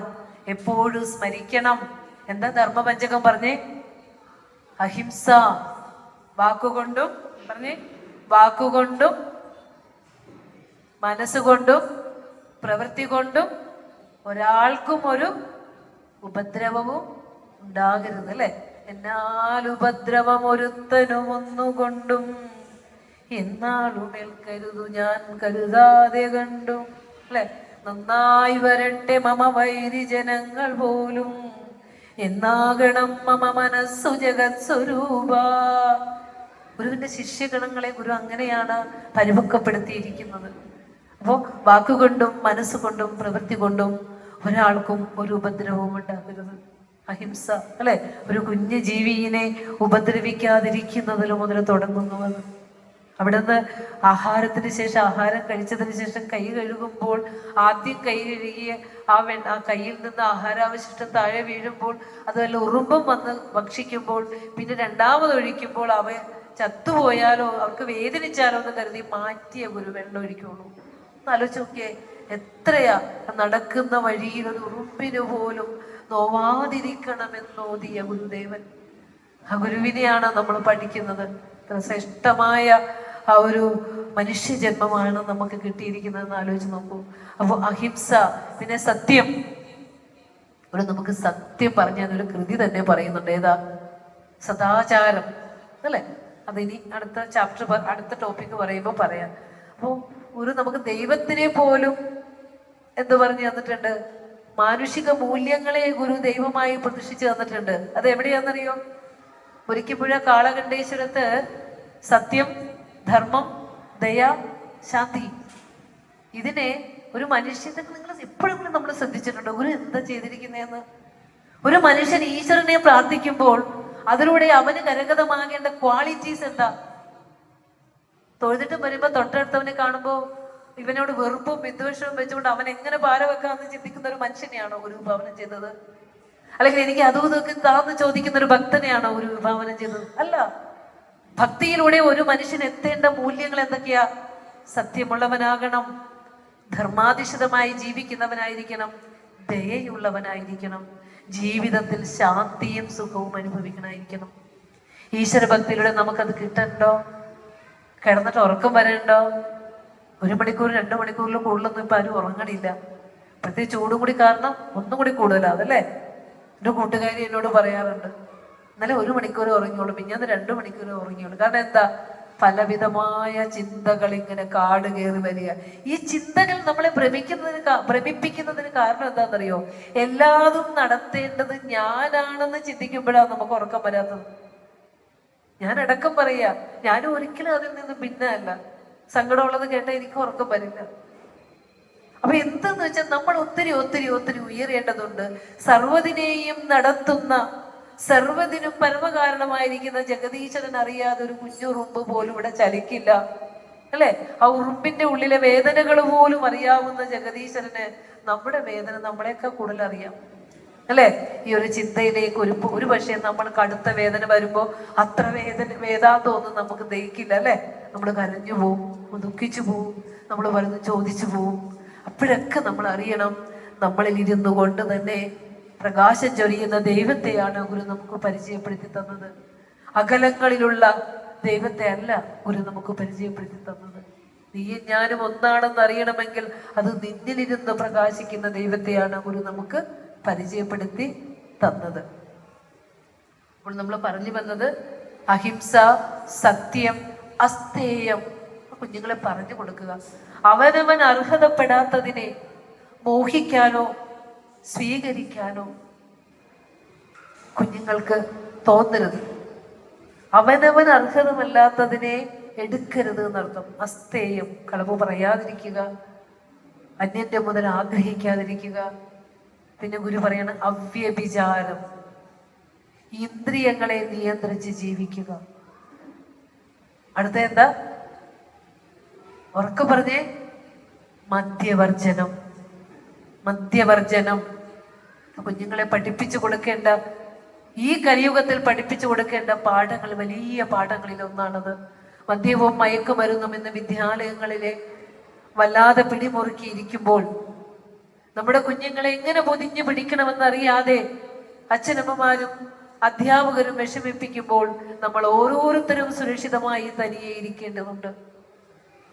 അതിന് നമ്മൾ എങ്ങനെ സ്വയം സേഫ് ആകണമെന്ന് നമ്മൾ പഠിക്കേണ്ടതുണ്ട്. അതിന് ഒത്തിരി ഒത്തിരി പ്രയത്നം നമ്മുടെ മക്കൾക്ക് ആവശ്യമുണ്ട്, ഒത്തിരി പ്രയത്നം ആവശ്യമുണ്ട്. അപ്പോൾ അത് ഗുരു ശ്രീനാരായണ ധർമ്മത്തിൽ 6 ശ്ലോകങ്ങളിലൂടെ ഇതിനു മുമ്പ് നിങ്ങളോട് ചർച്ച ചെയ്ത് പോയിട്ടുണ്ടാവും. അതൊക്കെ മദ്യവർജനം. നമുക്കറിയാം, ഇന്ന് സമൂഹത്തില് ആൺകുട്ടികളെക്കാൾ കൂടുതൽ പെൺകുട്ടികളും മദ്യത്തിലേക്കും മയക്കുമരുന്നതിലേക്കും ഒക്കെ പോയിക്കൊണ്ടിരിക്കുന്നു. അതിനപ്പുറം തന്നെ വിവാഹം എന്ന മഹനീയമായ ആ ഒരു ചടങ്ങ് വേണ്ട എന്ന് തീരുമാനിക്കുന്ന ഒരു പുതിയ പെൺകുഞ്ഞുങ്ങളുടെ തലമുറ രൂപപ്പെട്ടു വരുന്നു. ഒരുപക്ഷെ ഇത് കേൾക്കുമ്പോൾ ആർക്കും അത്ഭുതമില്ല. കാരണം എന്താ, പല കുടുംബങ്ങളിലും പലരും അനുഭവിക്കുന്നതാണ്. ഇനി വിവാഹം ചെയ്താൽ തന്നെ എനിക്ക് സന്തതികളെ വേണ്ട എന്ന് തീരുമാനിക്കുന്നവര്. അങ്ങനെ കലിയുഗത്തിൽ നമുക്ക് പല പല പല പല കലിയുടെ ബാധകളെയൊക്കെ കാണാം. ഇവിടെ നിന്നൊക്കെ നമ്മുടെ കുഞ്ഞുങ്ങളെ നമുക്ക് നല്ല വഴിയിലൂടെ നയിക്കണം. ഒരമ്മയ്ക്ക്, ഒരു പെൺകുട്ടിക്ക് ഞാനൊരു കുഞ്ഞിന് ജന്മം നൽകില്ല എന്ന് പറയാൻ അവകാശമില്ല. പ്രജാതന്തും മാ വ്യവച്ഛേസി എന്ന് പറയും. സന്തതി പരമ്പരകളെ ഛേദിച്ച് കളയരുത്. കാരണം ഒരു പെൺകുഞ്ഞിനല്ലേ ഒരു കുട്ടിക്ക് ജന്മം നൽകാൻ സാധ്യമാകുകയുള്ളൂ. ആൺകുട്ടികൾക്ക് പറ്റുമോ? ഇല്ല. അപ്പൊ ആ ആ കുട്ടി ജനിച്ചത് ഒരു അമ്മയുടെ വയറ്റിൽ നിന്നാ, അല്ലേ? അവളെ പഠിപ്പിക്കാൻ വന്നത് ഒരു അമ്മയ്ക്ക് ജനിച്ച കുട്ടിയാണ്. അവൾക്ക് വയ്യാതെ ആകുമ്പോൾ ഒരു ആശുപത്രിയിൽ അഡ്മിറ്റ് ആകുമ്പോൾ അവളെ ചികിത്സിക്കാൻ വന്നത് ഒരു അമ്മയ്ക്ക് ജനിച്ച കുട്ടിയാണ്. അപ്പോൾ ഈ സമൂഹം തന്നെ നിന്നു പോകില്ലേ?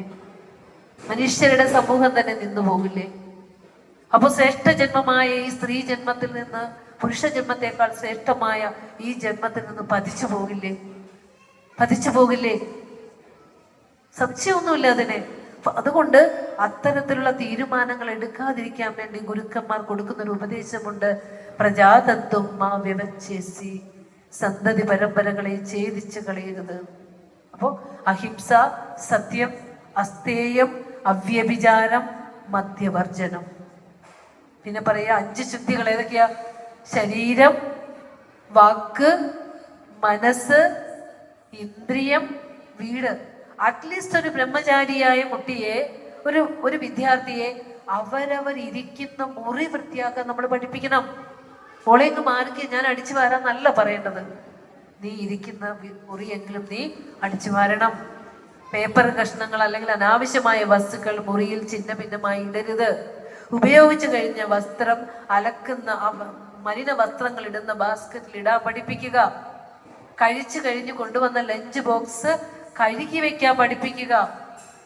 അങ്ങനെ ചെറിയ ചെറിയ ജോലികളിൽ തുടങ്ങി ആ കുട്ടിയെ ജീവിതത്തിലേക്ക് ആവശ്യമായ കാര്യങ്ങൾ പറഞ്ഞ് പഠിപ്പിക്കേണ്ടത് ഒരു വീട്ടിൽ അച്ഛൻ്റെയും അമ്മയുടെയും കർത്തവ്യ. ഒന്നും പഠിക്കണ്ട, ഒന്നും ചെയ്യണ്ട, പോയി പഠിച്ചോ എന്ന് പറഞ്ഞ് മാത്രം നിങ്ങൾ അവരെ വളർത്തരുത്. നാളെ ഒരിക്കൽ നിങ്ങളോട് ചോദിക്കും, അമ്മ എന്നെ എന്താ ഒന്നും പഠിപ്പിക്കാഞ്ഞ്. അപ്പൊ നമ്മൾ ചോദിക്കും, യൂട്യൂബ് നോക്കി എല്ലാം പഠിക്കുമോ? അല്ലെ? യൂട്യൂബിലേക്ക് തിളച്ച എണ്ണയിലേക്ക് കടുക് ഇടുക അല്ലെങ്കിൽ ഇഞ്ചി ഇടുക എന്നാ പറയുള്ളൂ. ഇഞ്ചി ഇട്ട് കഴിയുമ്പോൾ തിരിച്ച് എണ്ണ വന്ന് കയ്യെ കയറി കൈ പൊള്ളുമെന്നൊന്നും അവർ പറഞ്ഞു കൊടുക്കില്ല, അല്ലെ?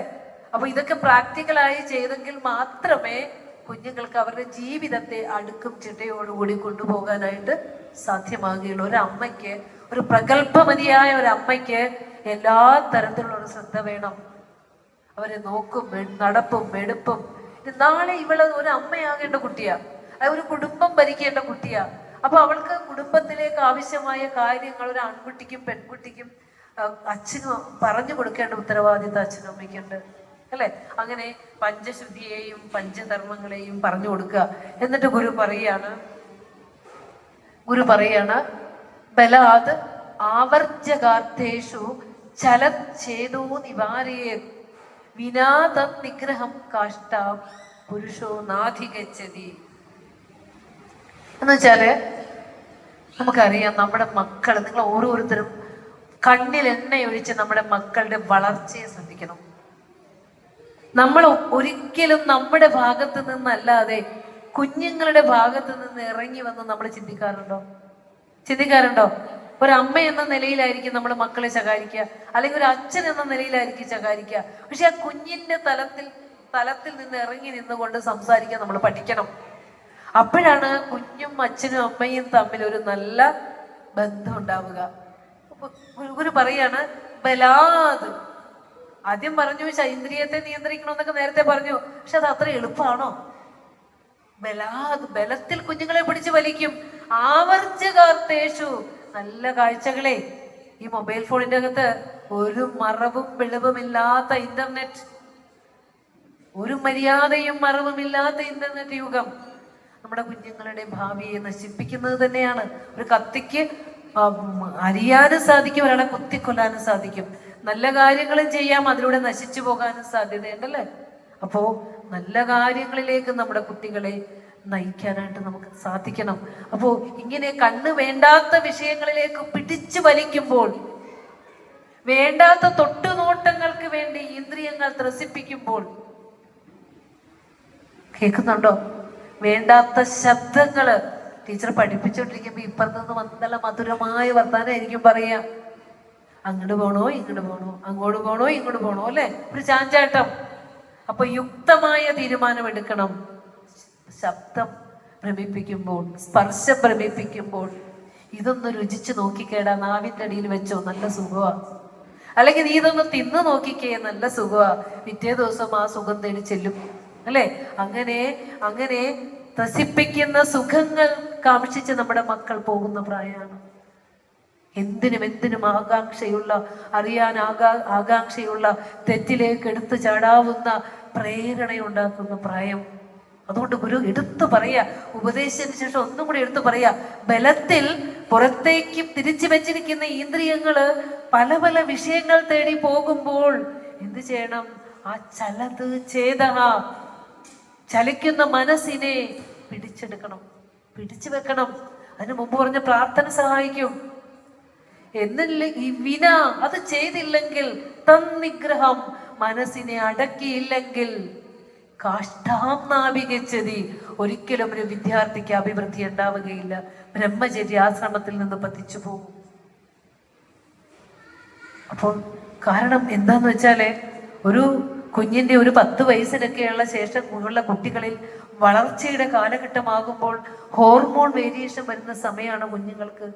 ഈസ്ട്രജനും ടെസ്റ്റോസ്റ്റിറോണും ഡോപ്പമിൻ പോലെയുള്ള ഹോർമോൺ, സെക്സ് ഹോർമോൺ, അതുപോലുള്ള ഹോർമോൺസ് പ്രൊഡക്ഷനുള്ള സമയത്ത് കുഞ്ഞുങ്ങൾക്ക് ശാരീരികമായും മാനസികമായും ഒത്തിരി മാറ്റങ്ങൾ വരും. ശരീരത്തിൽ തന്നെ നല്ല മാറ്റങ്ങൾ വരും, ശബ്ദത്തിന് മാറ്റം വരും. അപ്പോൾ ഓപ്പോസിറ്റ് സെക്സിനോട് കുഞ്ഞുങ്ങൾക്കൊരു ആസക്തി വരുന്ന പ്രായ. ആ സമയത്ത് നല്ല ബലത്തിൽ തന്നെ കുഞ്ഞുങ്ങളെ പിടിക്കേണ്ടതുണ്ട്. അത്തരത്തിലേക്ക് നമ്മുടെ കുഞ്ഞുങ്ങൾ കടന്നു പോകുമ്പോൾ പൊതുവായ ഇടങ്ങളിൽ വെച്ച് പബ്ലിക്കായിട്ട് കുഞ്ഞുങ്ങളെ അപമാനിക്കുവാനോ അടിക്കുവാനോ ഉപദ്രവിക്കുവാനോ പാടുള്ളതല്ല. കാരണം അതുങ്ങളെ സ്നേഹത്തോടെ പിടിച്ചുപദേശിച്ച് അത് അവരുടെ ശാരീരികമായ പ്രത്യേകതകളിൽ വന്നുപെടുന്ന മാനസികമായ പക്വതയില്ലായ്മയാണെന്ന് മനസ്സിലാക്കിക്കൊണ്ട് നല്ല ഉപദേശത്തിലൂടെ നല്ല നടപ്പിലൂടെ ഒക്കെ തിരിച്ചു കൊണ്ടുവരണം നമ്മുടെ കുഞ്ഞുങ്ങളെ. നമ്മളൊന്ന് മനസ്സിലാക്കണം. ഇത്രയും നേരം എന്നെ കെട്ടിപ്പിടിച്ചിരുന്ന ഉറങ്ങിയ എൻ്റെ മകൻ അല്ലെങ്കിൽ എൻ്റെ മകള് ഇപ്പോൾ എന്താണ് കണ്ണാടിയുടെ മുൻപിൽ കൂടുതൽ സമയം നിൽക്കുന്നു, ഫോണിൽ കൂടുതൽ താല്പര്യം കൂടുന്നു, ശരീരത്തിൽ അണിഞ്ഞൊരുങ്ങുന്നതിന് കൂടുതൽ താല്പര്യം തോന്നുന്നു, ഫോൺ വിളികളുടെ സമയം കൂടുന്നു. ഒരമ്മയെല്ലാം അറിയണം. അപ്പൊ ഒരു ബെസ്റ്റ് ഫ്രണ്ട് ആകണം, അച്ഛനൊരു ബെസ്റ്റ് ഫ്രണ്ട് ആകണം. അവർക്ക് പറയാനുള്ളത് കേൾക്കാൻ ആളില്ലാതെ വരുമ്പോൾ കേൾക്കുന്നവരെ തേടി അവർ പോകും. ചിലപ്പോൾ ബസ്സിലെ കണ്ടക്ടർ ആയിരിക്കും കേൾക്കാൻ നിൽക്കുക, ഒരു ചിരിയിലൊക്കെ വീണു പോകും, അല്ലേ? അപ്പോൾ അതുകൊണ്ട് നമ്മുടെ കുഞ്ഞിന്റെ വളർച്ചയുടെ ഘട്ടത്തെ മനസ്സിലാക്കിയിട്ട്, ശാരീരികമായി അവർക്ക് വരുന്ന മാറ്റങ്ങളെ മനസ്സിലാക്കിയിട്ട്, ഒരമ്മയും അച്ഛനും അതറിഞ്ഞുകൊണ്ട് തൻ്റെ കുഞ്ഞുങ്ങളെ പരിപോഷിപ്പിച്ച് പരിപാലിച്ചു കൊണ്ടുപോകുമ്പോൾ ആ കുഞ്ഞൊരിക്കലും വഴിതെറ്റി പോകില്ല. കാരണം നമ്മളുടെയൊക്കെ നെഞ്ചില് ഒരു പാടുണ്ട്, അല്ലെ? വയറിലൊരു പാടുണ്ട്. ഒരമ്മ ഒരു കുഞ്ഞിന് ജന്മം നൽകുമ്പോൾ അമ്മയിൽ നിന്ന് ആ 9 മാസം 9 ദിവസവും 9 വിനാഴികയും അവൾ വലിച്ചെടുത്തിരുന്നത് അമ്മ കഴിച്ചിരുന്ന ആഹാരമാണ്. അത് ജന്മത്തിൽ ഈ ജന്മം മനുഷ്യജന്മം തീരുന്നത് വരെ ആ പാട് അവരിൽ ഉണ്ടാവും. അങ്ങനെയുള്ള ജന്മം നൽകിയ മാതാവിനെയാണ് ഒരു നിമിഷം കൊണ്ട് ഇന്നലെ കണ്ട ആളുടെ കൂടെ എനിക്ക് പോകണമെന്ന് പറയുമ്പോൾ എന്തുകൊണ്ടാ കുഞ്ഞുങ്ങളിൽ ഇത്തരത്തിലുള്ള മാറ്റങ്ങൾ വരുന്ന ഹോർമോൺ പ്രൊഡക്ഷൻ വരുമ്പോൾ ഇതിനെ അപ്പുറം അവർക്ക് അതിനെ അതിക്രമിക്കാൻ പറ്റുന്നില്ല. അവിടെയൊക്കെയാണ് ഗുരു പറയുന്നത്, ചലത് ചേതഹ ബലാത് നിവാരേത്. ബലത്തിൽ നിവാരണം ചെയ്യണം. അതിനാണ് ഈശ്വര പ്രാർത്ഥന. ഒരു നമുക്ക് തന്നിട്ടില്ലേ കോലദിനേശ സ്ഥലത്തിലൊക്കെ? ഈ ലോചനമാതിന്ദ്രിയം ചൊല്ലിക്കേ, ഈ ഓർക്ക ചൊല്ല്.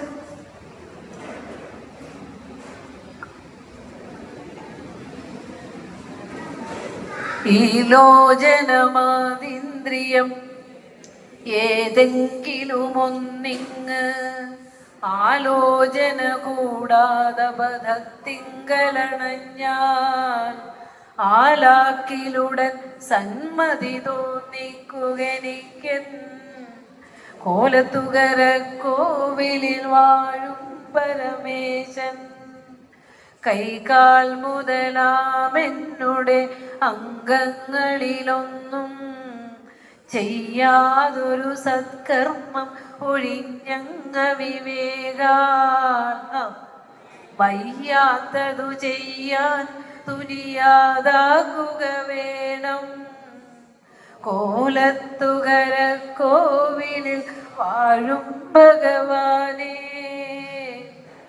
പ്രാർത്ഥന ചൊല്ലുന്ന കുട്ടിക്ക് ഏതൊരു നിർണായക സാഹചര്യങ്ങളിലും പെട്ടുപോകാവുന്ന സാഹചര്യങ്ങളിൽ അവന്റെ ഉള്ളിൽ ഇരുന്നൊരു ശക്തി പറയും, നിനക്കിത് വേണ്ട മോനെ, തട്ടിക്കളയും അല്ലെ. ആ കനി അനങ്കരസക്കനി തട്ടിയെറിഞ്ഞ് കരം കഴുകി കൊണ്ടുപോരും. അപ്പോ ഇവിടെയൊക്കെ ശരിക്കും ഇന്ദ്രിയങ്ങളെ നിയന്ത്രിക്കേണ്ടതിന്റെ പ്രാധാന്യത്തെക്കുറിച്ച് ഗുരു നമുക്ക് പറഞ്ഞു തരികയാണ്. അതുപോലെ തന്നെ ഗുരു പറയാ, ഇന്ദ്രിയാണാം ഹേകതമം യതി അന്യത്ര പദ്ധതി മൃതഭംഗായ കൽപ്പതേ. ഇന്ദ്രിയങ്ങളിൽ ഏതെങ്കിലും ഒരെണ്ണം പതിച്ചു പോയാൽ മതി. ചിലപ്പോ വേണ്ടാത്ത ഒരു വാക്കിനിൽ നിന്ന് വന്നുപോയി, ആ വാക്കിന്റെ പേരിൽ എത്ര ക്രൂശിതമാകാറുണ്ട് അല്ലെ. ചിലപ്പോ ഒരു നോട്ടം കൊണ്ട് മതി നമ്മൾ പതിച്ചു പോകാൻ, ചിലപ്പോ ഒരു രുചി മതി നമ്മളെ കൊല്ലാൻ. ഇങ്ങനെ ഏതെങ്കിലും ഒന്ന് പതിച്ചു പോയാൽ പോലും ബ്രഹ്മചര്യത്തിൽ നിന്ന് പതിച്ചു പോകും. മൃതഭംഗായ കൽപ്പതയെന്നാ ഗുരു പറഞ്ഞത്. മനുഷ്യന്റെ ഇന്ദ്രിയങ്ങൾ 5 ശക്തമാണ് കേട്ടോ. 5 ജീവി എന്ന മനുഷ്യനെ പറയണ. 5 ഇന്ദ്രിയങ്ങളെ കൊണ്ട് അറിയുന്നത് കൊണ്ട് എന്ത് പറയും? 5 ജീവി അല്ലെ. അപ്പൊ 5 ഇന്ദ്രിയങ്ങളും പ്രബലമാണ്. പക്ഷെ ചില ജീവികൾക്ക് ചില ഇന്ദ്രിയങ്ങൾ മാത്രമേ ശക്തമായിട്ടുള്ളൂ. ഉദാഹരണത്തിന് ശബ്ദം. മാനെ കണ്ടിട്ടുണ്ടോ? മാന് ശബ്ദത്തിൽ ഭ്രമിക്കുന്ന ജീവിയാ. അപ്പൊ അതുകൊണ്ട് ഈ നായാട്ടുകാര് മനോഹരമായ ശബ്ദം ഉണ്ടാക്കിയിട്ട് നല്ല ഇൻസ്ട്രുമെന്റ് ഒക്കെ വെച്ച് പാട്ട് കൊട്ടിയിട്ട് മാനിനെ ഇങ്ങനെ നയിക്കും. എന്നിട്ട് അതിനെ കെണിയിൽ വീഴ്ത്തും. ഒരു ശബ്ദത്തിൽ പെട്ടുപോയതാണ് അതിന്റെ ജീവൻ പോയി. ആന സ്പർശത്തിൽ കൂടുതൽ താല്പര്യമുള്ള ജീവിയാ. പെണ്ണാനയുടെ പുറകെ ഇങ്ങനെ പോയി ചെന്ന് വാരിക്കുഴിയിൽ വീഴ്ത്താനുള്ള പരിപാടിയാണ്. അതുപോലെ ഈയാമ്പാറ്റീനെ കണ്ടിട്ടുണ്ടോ? ചന്ദ്രന്റെ വെളിച്ചം തേടി സഞ്ചരിക്കുന്ന ജീവിയാണ് ഈയാമ്പാറ്റ. അപ്പോ അവിടെ ചന്ദ്രന്റെ വെളിച്ചാണെന്ന് കരുതി നേരെ നമ്മൾ ട്യൂബ്ലൈറ്റ് ഒക്കെ ഇടുമ്പോ ആ വെളിച്ചം മാറി ആ രൂപത്തിൽ ആകൃഷ്ടമായി വന്ന് പെട്ടെന്ന് തന്നെ ഒരു സെക്കൻഡ് കൊണ്ട് അത് ചത്തു വീഴുന്നതാണ് അല്ലെ ഈയാമ്പാറ്റകള്. നമ്മുടെ ട്യൂബ്ലൈറ്റിലേക്ക് വരുന്ന ഈയാമ്പാറ്റ ഒരിക്കലും ജീവനോടെ ഇല്ല, ചത്തു വീഴും. അപ്പോ രൂപം, രസം. നമ്മൾ ചൂണ്ടയിടുമ്പോഴേ ഈ ചൂണ്ടക്കുളത്തിനകത്ത് ഇരയിട്ടിട്ട് ഇങ്ങനെ പിടിക്കുമ്പോൾ ഈ രുചിക്ക് ഏറ്റവും കൂടുതൽ തന്റെ ഘ്രാണേന്ദ്രിയം പിന്നെ രസനേന്ദ്രിയം ശക്തിപ്പെട്ടുള്ള ജീവിയാണ് മത്സ്യം. അപ്പോ ആ മത്സ്യത്തിന് ഈ രുചിയിൽ കുടുങ്ങിയിട്ട് അതിന് ജീവൻ പോകുന്നു. അതുപോലെ തന്നെ വണ്ട് തേനിന്റെ ആ ഗന്ധത്തിൽ കുടുങ്ങി പുഷ്പത്തിന്റെ അകത്ത് കയറിയിരുന്ന് അതിൽ പെട്ടുപോയി അത് ചത്തുപോകുന്നു. അങ്ങനെ ഒരു ഇന്ദ്രിയം പോലും പ്രബലമായ ജീവികൾ പോലും അതിൽ പെട്ടിട്ട് മരണത്തിലേക്ക് ചെന്നടിക്കുന്നുണ്ട്. അപ്പോൾ 5 ഇന്ദ്രിയങ്ങൾ ശക്തമായ മനുഷ്യന്റെ അവസ്ഥ ഇത്തിരി കഷ്ടമാണ് അല്ലെ. അതുകൊണ്ട് ഗുരു നമ്മളെ പ്രാർത്ഥിക്കാൻ പഠിപ്പിച്ച എന്താ എന്ന് പറഞ്ഞേ. ശിവപ്രസാദ പഞ്ചകത്തിലെ 5-ാം ശ്ലോകം ഒന്ന് പറഞ്ഞേ.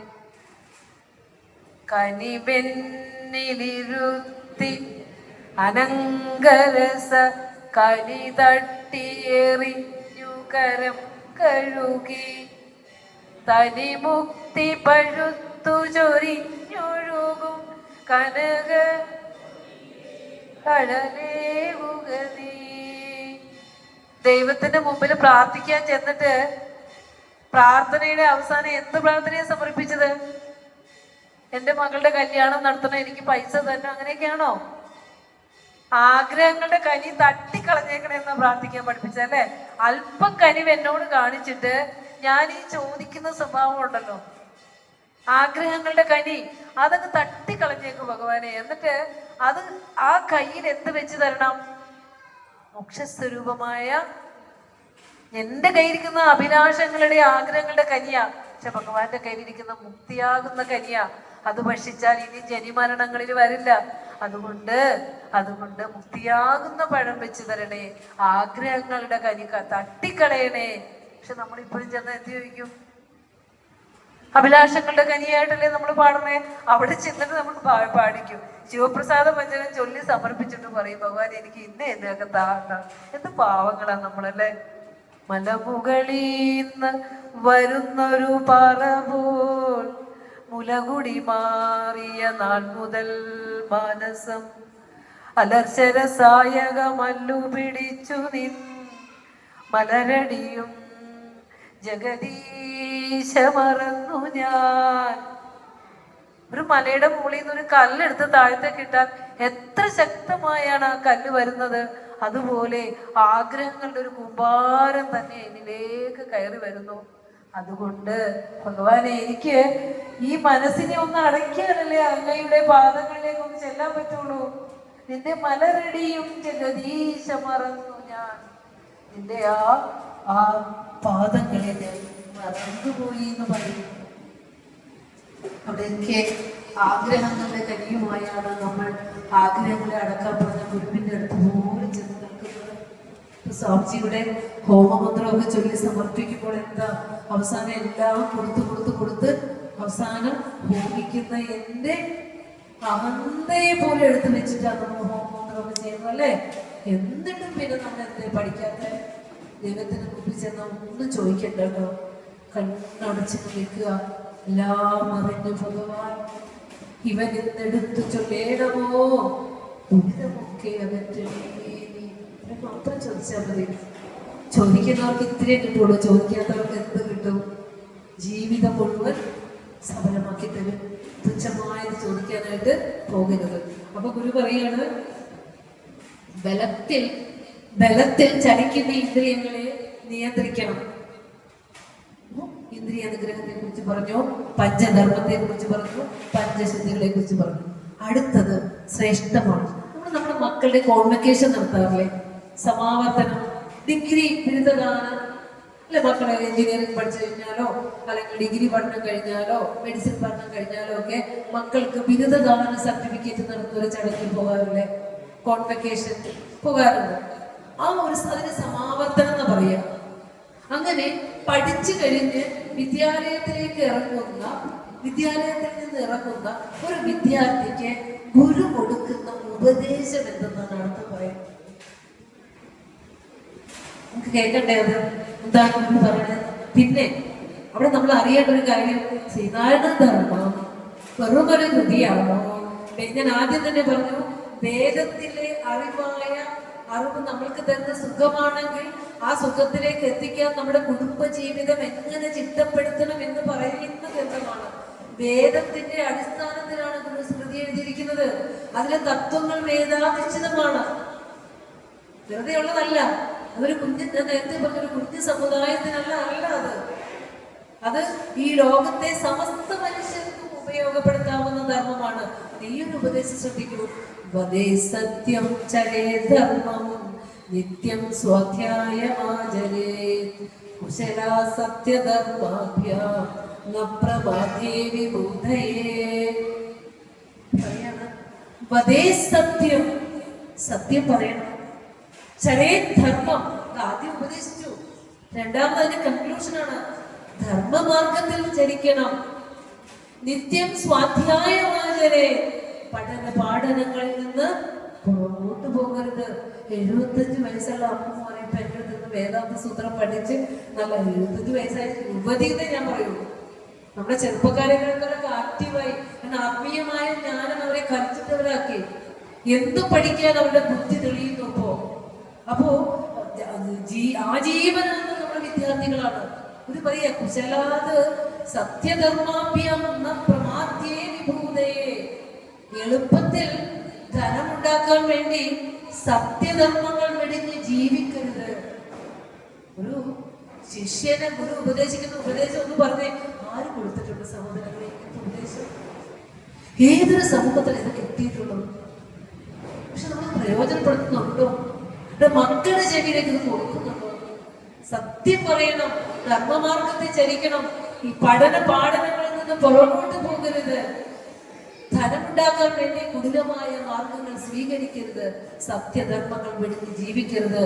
ഇതിന് പകരമായി ഇതൊന്നും കൂടി ആറ്റിക്കുറുക്കി ഒരു ചെറിയ ലളിതം നമുക്ക് സ്വാമി പറഞ്ഞു തന്നില്ലേ, ഗഹനമായതിനെ കൂടുതൽ ഗഹനമാക്കി പറയാൻ എല്ലാവർക്കും പറ്റും പണ്ഡിതന്മാർക്ക്. പക്ഷെ അതീവ ഗഹനമായതിനെ സാധാരണക്കാരായ സാധാരണ വിദ്യ പോലും നിഷേധിക്കപ്പെട്ട ഒരു സമുദായത്തിലേക്ക്, ഒരു സമൂഹത്തിലേക്ക് പറഞ്ഞു കൊടുക്കുമ്പോൾ ഗുരു വിളിച്ച് ഭാഷ കേൾക്കണം. നോക്കൂ, നല്ലതല്ലൊരുവൻ ചെയ്ത നല്ല കാര്യം മറപ്പത്, നല്ലതല്ലാത്തതുടനെ മറന്നേടുന്നതുത്തമം. അടുത്തത്, ധർമ്മം ജയിക്കുന്നു, സത്യം ജയിക്കുന്നു സർവദാ, അധർമ്മവും ജയിക്കുന്നില്ല, അസത്യവും ഒരിക്കലും. ഒന്നുണ്ടു നേരിരുന്നും മർത്യർക്കു സത്യവും ധർമ്മവും വേണം, ആയുസ്സും നിൽക്കുകയില്ല. ഈ പറഞ്ഞത് ഇനി തൈത്തിരീയ ഉപനിഷത്തിലെ ശിക്ഷാവലിയില് എഴുതി വെച്ച ഗുരുവെന്ന ഉപനിഷത്ത് ഒത്തി രഹസ്യമറിഞ്ഞ ഋഷീശ്വരൻ ഈ തത്വം എടുത്തിരിക്കുന്നത് തൈത്തിരീയ ഉപനിഷത്തിലെ ശിക്ഷാവലിയിലെ 11ാമത്തെ അനുഭാഗത്തിൽ പറയാണ്, സത്യം സത്യം വദ, ചരേ ധർമ്മം ധർമ്മം ചര, നിത്യം സ്വാധ്യായമാചരേ, സത്യധർമാഭ്യം പ്രമദിതവ്യം. പറയാ സത്യം വദ, ആ ഉപനിഷത്ത് പറയാ സത്യാന്ന പ്രമദിതവ്യം, ധർമ്മം ചര ധർമാന്ന പ്രമദിതവ്യം. അത് തന്നെ ഗുരുവിടെ എടുത്ത് പറഞ്ഞിരിക്കുക. കുശലാത് സത്യധർമാഭ്യം പ്രമാദ്യേ വിഭൂതേ. ഉപനിഷത്തിന്റെ തത്വം തന്നെ പഠനം കഴിഞ്ഞിറങ്ങുന്ന ഒരു കുട്ടിയോട് പറയാ, നല്ല രീതിയിൽ ജീവിക്കണം.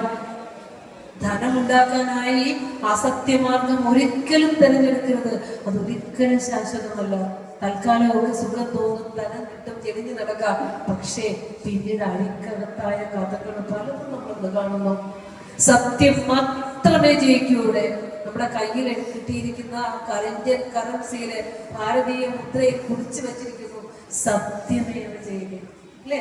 സത്യമേവ ജയതേ എന്ന് കുറിച്ച് വെച്ചിരിക്കുന്നു. അപ്പൊ അത് തന്നെയാണ് ഗുരു നമുക്ക് ഉപദേശിച്ചു തരുന്നത്. ഗുരു പറയാണ്, അപ്പൊ നമ്മുടെ മക്കൾക്ക് ഇത് എഴുതി വെക്കണം, സത്യം പറയണം, ധർമ്മമാർഗത്തിലെ ചലിക്കണം, പണം ഉണ്ടാക്കാൻ വേണ്ടി കുടില മാർഗങ്ങൾ ഉപയോഗിക്കരുത്. അത് ഋഷി പറഞ്ഞിരിക്കുന്ന സത്യം വദ, ധർമ്മം ചര, സ്വാധ്യായ പ്രമദിതവ്യം, പ്രമദിതവ്യം എന്നൊക്കെ ഋഷി ഉപദേശിക്കുന്നത്. ഞങ്ങൾ കുട്ടികളെ സംസ്കൃതത്തിലെ 10ാം ക്ലാസ്സിലെ കുട്ടികൾക്ക്, പഠനം കഴിഞ്ഞ് പോകുന്ന കുട്ടികൾക്ക് ഉപദേശിക്കുന്ന ധർമ്മം തന്നെയാണ് ഇത്, ഉപനിഷത് ധർമ്മം. അതിനുശേഷം ഗുരു പറയാണ്, ദൈവ പൈതൃക കാര്യാണി ന പ്രമാദ്യേ വിഭൂതേ, സദാ ആചാര്യ പിതൃ അതിഥി അനുവർത്തേത ദൈവവത്. ദേവ പൈതൃക കാര്യാണി ന പ്രമാദ്യേ. പഞ്ചമഹായജ്ഞങ്ങൾ അനുഷ്ഠിക്കണം. ദേവകാര്യം, പിതൃകാര്യം തുടങ്ങി പഞ്ചമഹായജ്ഞങ്ങളിൽ നിന്ന് പുറകോട്ട് പോകരുത്. സദാ ആചാര്യ പിതൃ അതിഥി അനുവർത്തേത ദൈവവത്. ശ്രദ്ധിച്ചേ, അതിഥി ദേവോ ഭവ, മാതൃദേവോ ഭവ, പിതൃദേവോ ഭവ, ആചാര്യദേവോ ഭവ. ആ സത്യത്തെ ഗുരു ശ്രീനാരായണ ധർമ്മത്തിൽ ഉൾക്കൊള്ളിച്ചേക്കുക. നമ്മൾ ആരും പോയി ഉപനിഷത്ത് പഠിച്ച് നമ്മളെ മക്കളെ ഉപനിഷത്ത് പഠിപ്പിക്കില്ലെന്ന് ഗുരുവിനറിയാം. അപ്പൊ ഗുരു നമുക്ക് തന്ന ആ ജീവിതത്തിന്റെ ഹസ്തപുസ്തകത്തിൽ ഗുരു രേഖപ്പെടുത്തി വെച്ചിരിക്കുകയാണ്, അച്ഛനെ ദൈവമായി കരുതണം, അമ്മയെ ദൈവമായി കരുതണം, ഗുരുവിനെ ദൈവമായി കരുതണം. നിലച്ചിരിക്കാത്ത സമയത്ത് വിശന്ന് വലഞ്ഞ് നമ്മുടെ വീട്ടിലേക്ക് കയറി വരുന്ന ഒരു അതിഥിക്ക് അന്നം നൽകണം. ഇതൊക്കെ എത്ര വലിയ ഉപദേശങ്ങളായിട്ടാണ് ഒരു നമുക്ക് പറഞ്ഞു തന്നത്. 5 മഹായജ്ഞങ്ങൾ ഇവിടെ ഒരു യജ്ഞമാണ് നടന്നുകൊണ്ടിരിക്കുന്നത്. ബ്രഹ്മയജ്ഞവും ദേവയജ്ഞവുമാണ് സ്വാമിജി ഇവിടെ സംഘടിപ്പിച്ച് ആചാര്യനായിരുന്നു കൊണ്ട് നമ്മളെയൊക്കെ നയിക്കുന്നത്. അപ്പോ അവിടെ ബ്രഹ്മയജ്ഞം, ഇത് ഒരു ബ്രഹ്മയജ്ഞ. ജപം, പഠനം, പാഠനം, നമ്മുടെ ജീവിതത്തിൽ 5 കടങ്ങളിൽ ഉള്ളത് ഒരു കടമാണ് നിങ്ങൾ വീട്ടിക്കൊണ്ടിരിക്കുന്നത്. ബ്രഹ്മയജ്ഞം നമുക്ക് തന്ന മഹാഗുരുക്കന്മാർ നമുക്ക് തന്നതിനെ പഠിക്കുകയും പഠിപ്പിക്കുകയും പ്രചരിപ്പിക്കുകയും ഒക്കെ ചെയ്യുന്നത് ബ്രഹ്മയജ്ഞമാണ്. ദേവയജ്ഞം എന്ന് പറഞ്ഞാൽ ദേവപ്രീതികരങ്ങളായ കർമ്മങ്ങള്. ഇപ്പൊ സ്വാമിജി നടന്ന പോലെ യജ്ഞ ഹോമാദികള് ദേവയജ്ഞം. പിന്നെ പറയാണ് പിതൃയജ്ഞം. നമുക്കൊക്കെ ആകെ ഒന്നേ അറിയുള്ളൂ, പിണ്ടം വയ്ക്കാൻ.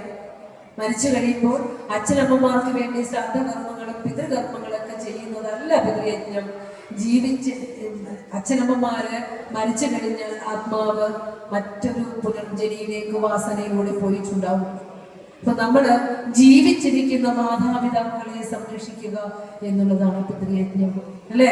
ജീവിച്ചിരിക്കുമ്പോൾ അന്നം പോലും കൊടുക്കാതെ തട്ടിക്കളഞ്ഞിട്ട് ഒരു തിരുകണ്ണു കണ്ണു പോലും നോക്കാതിരുന്നിട്ട് അവസാനം വലിയ രീതിയിൽ ചടങ്ങുകളൊക്കെ നടത്തി നമ്മൾ ആ ചിതാഭസ്മം കൊണ്ട് പോകുന്നതിന് ഒരർത്ഥവുമില്ല. ജീവിച്ചിരിക്കുന്ന മാതാപിതാക്കളെ സംരക്ഷിക്കലാണ് പിതൃയജ്ഞം. അടുത്ത പറയും ഭൂതയജ്ഞം. ഇതിപ്പോ ചൂടുകാലാണ്. പ്രാണികൾക്ക് ആഹാരം കൊടുക്കുക, ജീവികൾക്ക് ആഹാരം കൊടുക്കുക.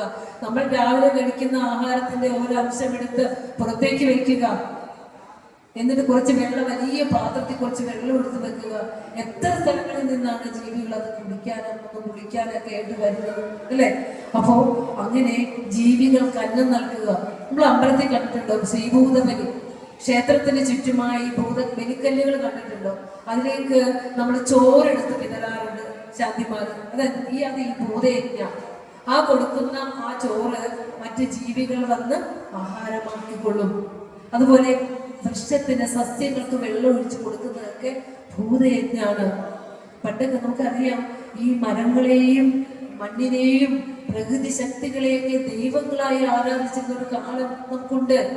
ഒരു മരം വെട്ടുമ്പോൾ നമ്മൾ അതിനോട് മാപ്പ് ചോദിക്കണം എന്നാ പറയാം. എത്ര കാലം തണൽ നൽകി, എത്ര ഫലങ്ങൾ നൽകി, എത്ര ജീവികൾക്ക് അഭയസംഗീതം ഒരുക്കിയ ആ മരം ഒരു നന്ദിയുമില്ലാതെ മുറിച്ചു കളയുമ്പോൾ അതിനടുത്ത് എന്ന് അതിന് ബലിയിടണം. അതിനോട് പറയണം മാപ്പ്. എനിക്ക് ഈ ലോകത്ത് നിന്നെ പോലെ ഒരു ജീവിയായി ഇവിടെ വന്ന എനിക്ക് ജീവിക്കാൻ ഈ മരം ഉണ്ടെങ്കിലേ എനിക്കൊരു ഷെൽട്ടർ ഉണ്ടാക്കാൻ പറ്റൂ. അതുകൊണ്ട് ഞാനിത് മുറിക്കുകയാണ്, പൊറുക്കുക. എന്നിട്ട് പറയാണ് ഈ മരത്തിൽ ജീവിക്കുന്ന ജീവികളെ മാപ്പ്. ദൈവത്തോട് നന്ദി പറയുക. ഇത് മുറിക്കുമ്പോൾ അതിലെ ജീവികൾക്ക് പാർപ്പിടം നഷ്ടപ്പെടുമ്പോൾ മറ്റൊരിടത്ത് അവർക്ക് പാർപ്പിടമേകണേ എന്ന പ്രാർത്ഥന. ആ പാർപ്പിടം ഉണ്ടാക്കുന്നത് വരെ അവരനുഭവിക്കുന്ന ക്ലേശത്തിന് മാപ്പ് പറയുന്നു. ഇങ്ങനൊരു സംസ്കാരമാണ് പഠിക്കുന്നത്. എല്ലാത്തിനെയും ചേർത്ത് വെക്കുന്ന സംസ്കാരം. ഞാൻ മാത്രം സുഖമായിരിക്കുക, മറ്റീ ലോകത്തെ ആരെങ്ങനെ ജീവിച്ചാലും എന്നെ ബാധിക്കുന്ന വിഷയമല്ല എന്ന് പറയുമ്പോൾ നമ്മുടെ ഋഷീശ്വരന്മാർ നമ്മളെ ചേർത്ത് വെക്കുന്നത് എത്ര മഹനീയതയിലേക്കാണല്ലേ. അപ്പോ ഭൂതയജ്ഞം, പിന്നെ മനുഷ്യയജ്ഞം. ഇപ്പോ നമ്മളുടെ ഈ ഒരു ഗുരുവിന്റെ തിരുസന്നിധിയിലേക്ക് ഗുരു നമുക്ക് തന്ന ഈ വാണികളെ ശ്രമിക്കാൻ നമുക്കിവിടെ ശരീരത്തിൽ വന്നിരിക്കുമ്പോൾ ആരോഗ്യം തന്നു, അത് കേൾക്കാനുള്ള മനക്കരുത്ത് തന്നു, നമ്മുടെ കുടുംബത്തിൽ അതിനുള്ള സാഹചര്യം ഒരുക്കി തന്നു, അത് മനസ്സിലാക്കാനുള്ള ബുദ്ധി തെളിച്ച് തന്നു. നമ്മൾ ഇങ്ങനെ ഇരുത്തിയിട്ടുണ്ട്. നമ്മൾ ഭാഗ്യവാന്മാരാണ്. Very lucky. പക്ഷെ ഇതിനൊന്നും അവകാശം നിഷേധിക്കപ്പെട്ട, നടക്കാൻ കഴിയില്ലാത്ത, കാഴ്ചശക്തി ഇല്ലാത്ത, ബുദ്ധിശക്തി ഇല്ലാത്ത എത്രയോ ഒരു സാധു ജന്മങ്ങൾ ഈ ലോകത്തുണ്ട്. അവരെയൊക്കെ കൂടി ഒന്ന് സ്വീകരിച്ചും കരുതിയൊക്കെ കൊണ്ടുപോകുന്നതാണ് എന്ത് ഭൂതയജ്ഞം, മാനുഷ്യയജ്ഞം. അങ്ങനെ 5 മഹായജ്ഞങ്ങൾ ഉപദേശിച്ച് തന്നിരിക്കുന്നു. ഇനി ഒരു 5 മിനിറ്റും കൂടി എൻ്റെ മുന്നിലുള്ളൂ. അതിനു മുമ്പ് ഒരു വിദ്യാർത്ഥിക്ക് പറഞ്ഞിരിക്കുന്ന ഒരു ടോപ്പിക്, ഏകദേശം ടോപ്പിക് കവറായല്ല. അതിനുശേഷം പറയുന്നുണ്ട് ഒരു വിദ്യാർത്ഥി മിതനിദ്ര മിതാഹാരോ മിതവസ്ത്ര പരിഗ്രഹ മിതഭാഷണമേകൈകം ഭൂഷണം ബ്രഹ്മചാരിണ മിതനിദ്ര, കുറച്ച് ഉറങ്ങാൻ പാടുള്ളൂ. മിതാഹാരം, ആവശ്യത്തിന് ആഹാരം മതി. മിതവസ്ത്രം എന്ന് പറയുമ്പോൾ വസ്ത്രം കുറച്ച് മതി എന്നല്ല, ലളിതമായ വസ്ത്രധാരണം അല്ലെ പറഞ്ഞത്. മിതനിദ്ര, മിതാഹാരം, മിതഭാഷണം, മിതവസ്ത്ര പരിഗ്രഹ. ഒരു ബ്രഹ്മചാരിക്ക് 4 ക്വാളിറ്റി ഉണ്ടാവണം. അറിയാം, ഇന്ന് എങ്ങനെ അല്പവസ്ത്രധാരിയായി നടക്കാമെന്നാണ് നമ്മുടെ മക്കൾ തീരുന്നത്. എങ്ങനെ ശരീരഭാഗങ്ങൾ കാണിച്ച് നടക്കാം, എങ്ങനെ മറ്റുള്ളവരുടെ ശ്രദ്ധ തന്നിലേക്ക് നയിക്കാവുന്നതാണ്. നല്ല രീതിയിലുള്ള വസ്ത്രധാരണ രീതി നഷ്ടപ്പെട്ടു കഴിഞ്ഞു മക്കൾക്ക്. ഈ എന്താ പറയാ, വില കൂടിയ വസ്ത്രം വാങ്ങി അത് കീറിയിട്ട് ധരിക്കുന്നു. ഏതെങ്കിലുമൊക്കെ ഒരു സിനിമയിലെ വില്ലൻ റോളുകൾ ധരിച്ചിരിക്കുന്ന ആ റോളിനോടുള്ള ആരാധനയാണ് അദ്ദേഹത്തിന്റെ വസ്ത്രം പോലും നമ്മൾ മാതൃകയാക്കുന്നത് അല്ലേ? സംശയമുണ്ടോ? ഒരു സംശയവുമില്ല. അപ്പൊ അങ്ങനെയല്ല നമ്മൾ മാതൃകയാക്കേണ്ടത്. നല്ല മാതൃകകൾ നമ്മൾ ആദ്യം തന്നെ അതിനെ കുറിച്ച് പറഞ്ഞു വെച്ചു. അപ്പൊ പറയാണ്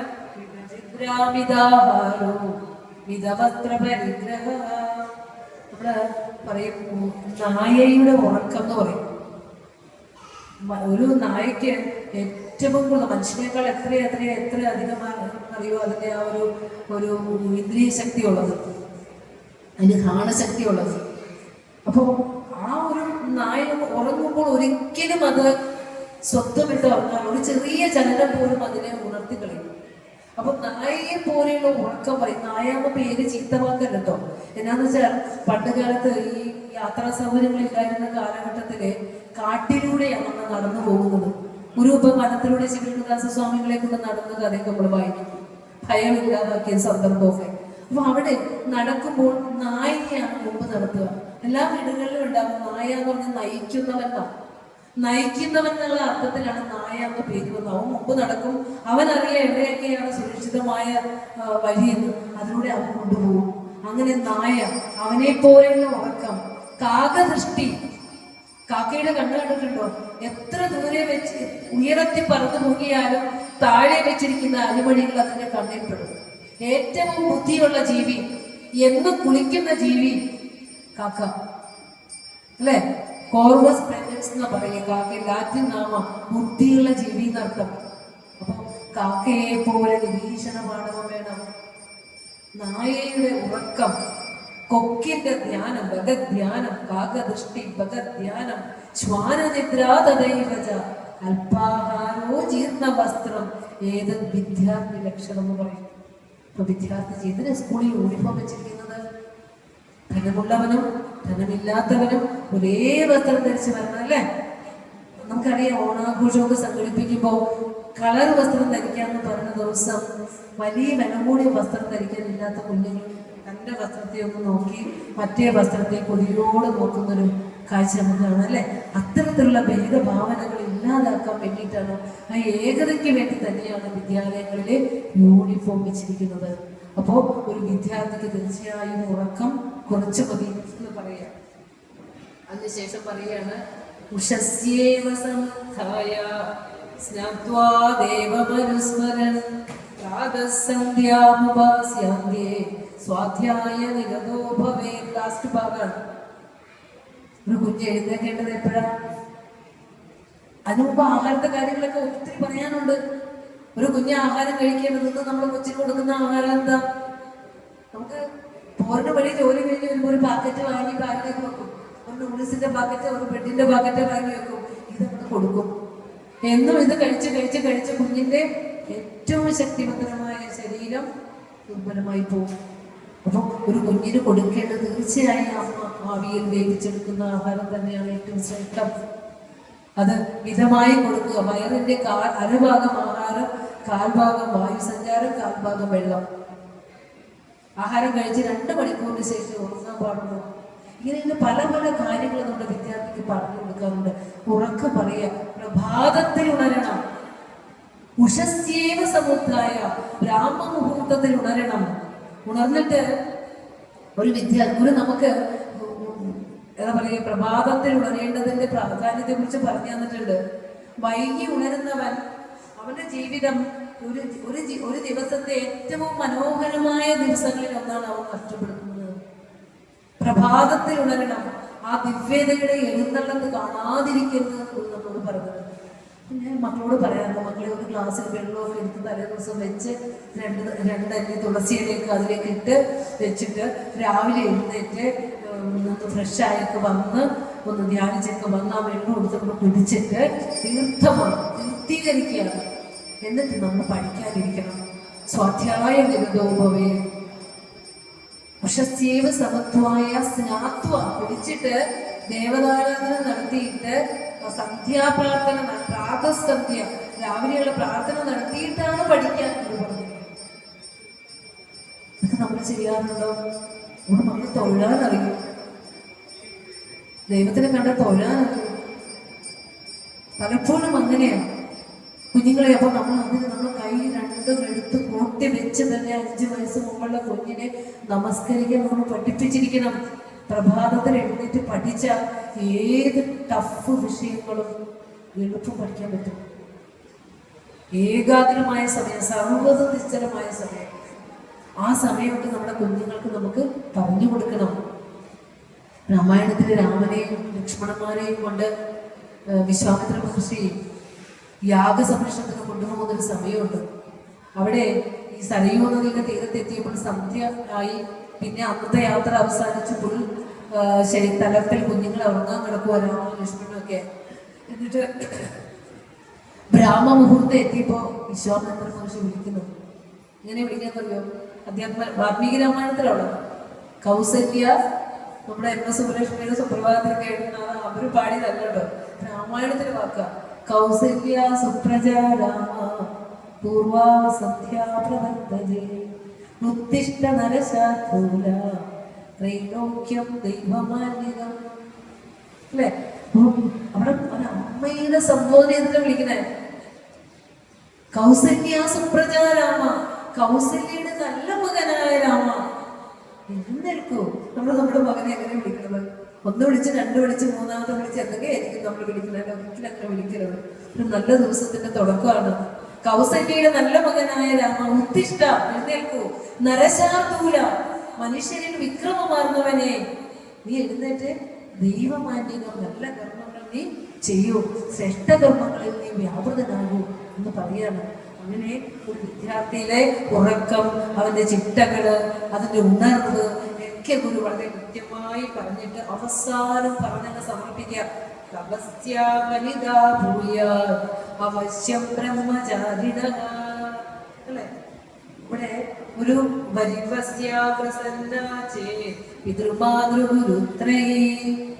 ഒരു ബ്രഹ്മചര്യാശ്രമം സമാപ്തമാക്കിക്കൊണ്ട് ഗുരു പറയുക, ഒരു ബ്രഹ്മചാരിയുടെ വിദ്യാഭ്യാസം അവസാനിക്കുമ്പോൾ 3 പേരുടെ അനുഗ്രഹം കൂടിയേ പറ്റൂ. അച്ഛൻ, അമ്മ, ഗുരു. നമ്മളിപ്പോ നേരത്തെ പറഞ്ഞില്ലേ, വിശ്വാമിത്ര മഹർഷി രാമനെയും ലക്ഷ്മണനെയും കൊണ്ട് പോയപ്പോഴേ വിവാഹം വരെ നടത്താനുള്ള റൈറ്റ് ഗുരുവിനായിരുന്നു. ജനക മഹാരാജാവിന്റെ കൊട്ടാരത്തിൽ ചെന്ന് സീതാസ്വയംവരത്തിന് അച്ഛനോട് ചോദിച്ചിട്ടാണോ പിന്തുടിക്കാനും വിവാഹത്തിന് പെർമിഷൻ കൊടുത്തത്? ഒരു ഗുരുവിന് ഒരു കുട്ടിയുടെ ജീവിതത്തിൽ എത്ര പ്രാധാന്യമുണ്ടെന്ന് നോക്കൂ. വിവാഹം നിശ്ചയിച്ച് എല്ലാം കഴിഞ്ഞിട്ടാണ് വരാൻ ക്ഷണിക്കുക ജനകത്തിന്റെ ദശരഥ മഹാരാജാവിനെ. ഓർത്തു നോക്കൂ, ഒരു ഗുരുവിന് ഒരു വിദ്യാർത്ഥിയുടെ ജീവിതത്തിൽ അത്രയും പ്രാധാന്യമുണ്ട്. അവിടെ നിന്ന് വരുന്നത് ആരൊക്കെയാ? പിതാവ്, മാതാവ്, വസിഷ്ഠ മഹർഷി, വസിഷ്ഠ മഹർഷിയുടെ ഭാര്യ, കൂടെ പഠിച്ച സഹപാഠികള്. ഗുരു 10 പേര് വിവാഹത്തിൽ 10 പേര് കുറയാൻ പാടില്ലെന്ന് പറഞ്ഞില്ലേ? ആ 10 പേരെ കൃത്യമായി രാമായണം പറയുന്നുണ്ട്. വേദാസാരങ്ങൾ അറിഞ്ഞു ഒരു വാക്കുകൾ ഋഷി വചനമാണ്. അതിനെ അതുപോലെ തന്നെ നമ്മൾ ചേർത്ത് വെക്കണം. അപ്പോ കൺക്ലൂഡ് ചെയ്യാണ്, ഒരു ബ്രഹ്മചാരിയുടെ വിദ്യാഭ്യാസം പൂർണ്ണമാകുന്നത് അച്ഛനും അമ്മയും ഗുരുവും അവനെ പ്രസാദിക്കുമ്പോഴാണ്. ഒരു തപസ് പോലെ അത് പൂർണ്ണമാകുന്നു. അതിനുശേഷം അച്ഛനമ്മമാരുടെയും ഗുരുവിന്റെയും അനുഗ്രഹത്തോടു കൂടി ആ കുട്ടിക്ക് ഗൃഹസ്ഥാശ്രമത്തിലേക്ക് പ്രവേശിക്കാവുന്നതാണ് എന്ന് പറഞ്ഞുകൊണ്ട് ഗുരുവിന്റെ ശ്രേഷ്ഠമായ ബ്രഹ്മചര്യാശ്രമം നമ്മുടെ മക്കളുടെ മനസ്സുകളിൽ അറിവായി വിളങ്ങട്ടെ, നല്ല ജീവിതത്തിലേക്ക് നയിക്കാൻ അവർക്ക് സാധിക്കട്ടെ എന്ന് പറഞ്ഞുകൊണ്ട് എന്നെ ശ്രമിച്ച ഗുരുഭക്തർക്ക് ഏവർക്കും നന്ദി പറഞ്ഞുകൊണ്ട് എൻ്റെ ഈ വാക്കുകൾ ഗുരുവിലേക്ക് സമർപ്പിക്കുന്നു. ഗുരുവോ തസ്സത്.